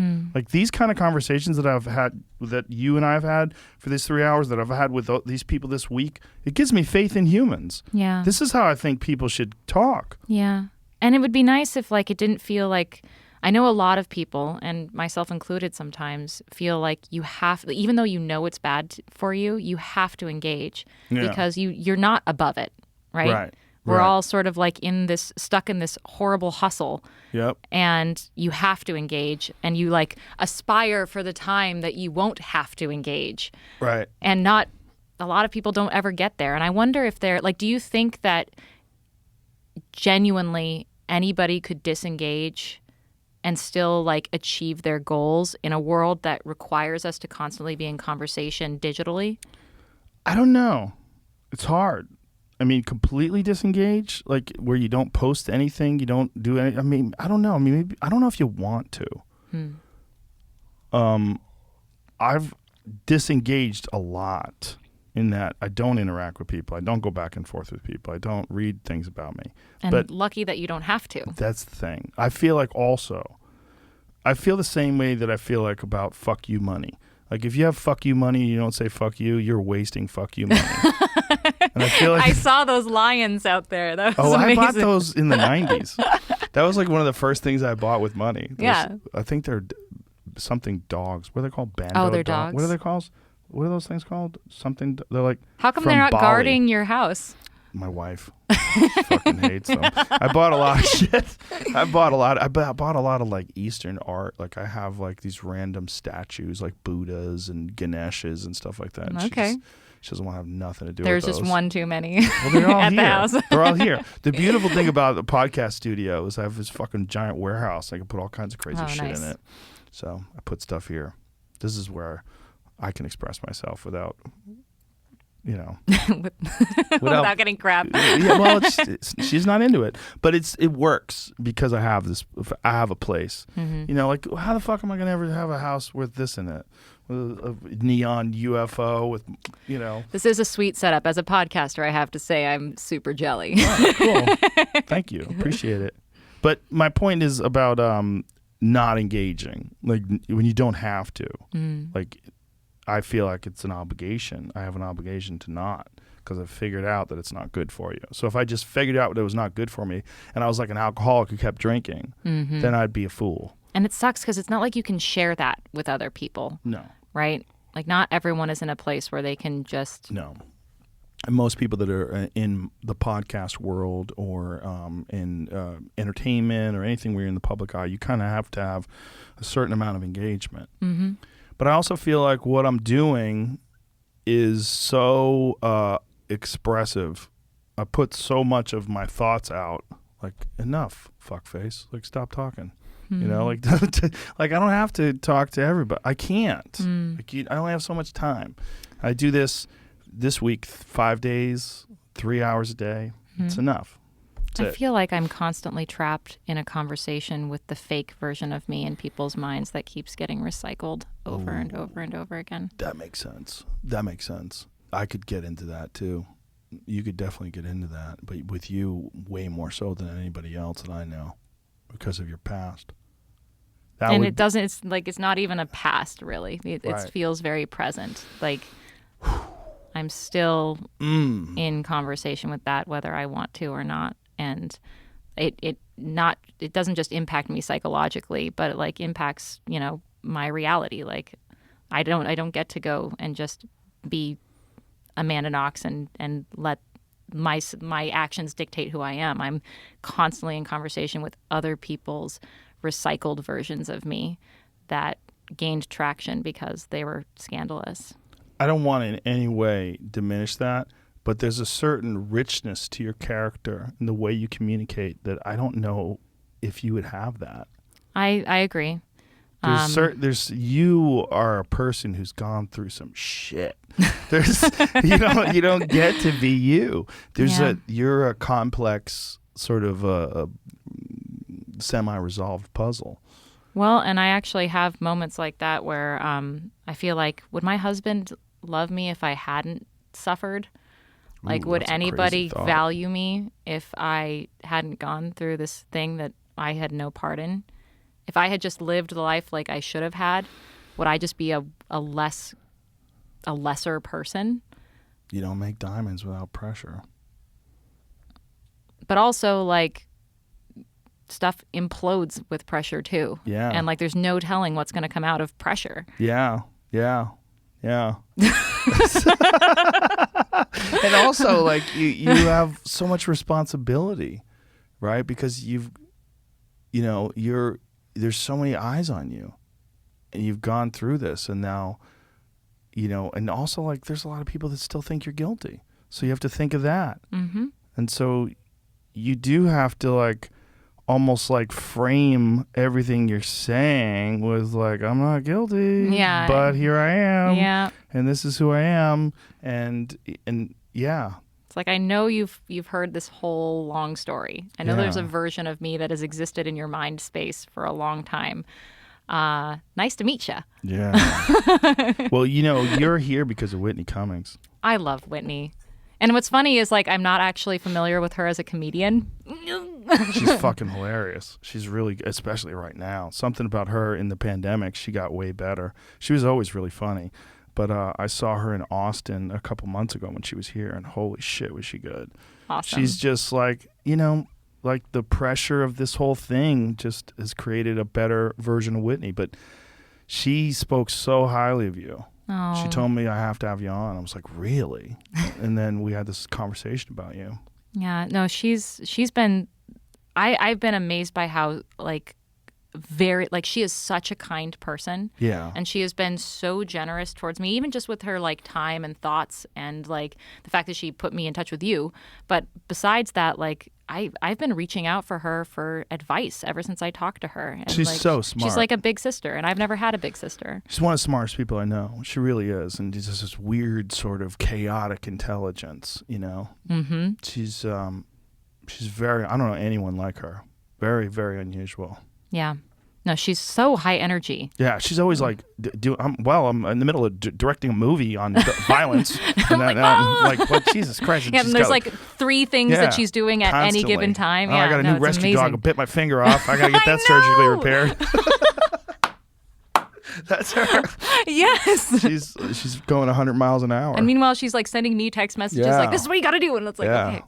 She's a fascinating person. But, love her. But she's the one who recommended. So shout out to Whitney. Yeah. Thanks, Whitney. Yeah. Thanks for looking out for me. Amanda, appreciate you.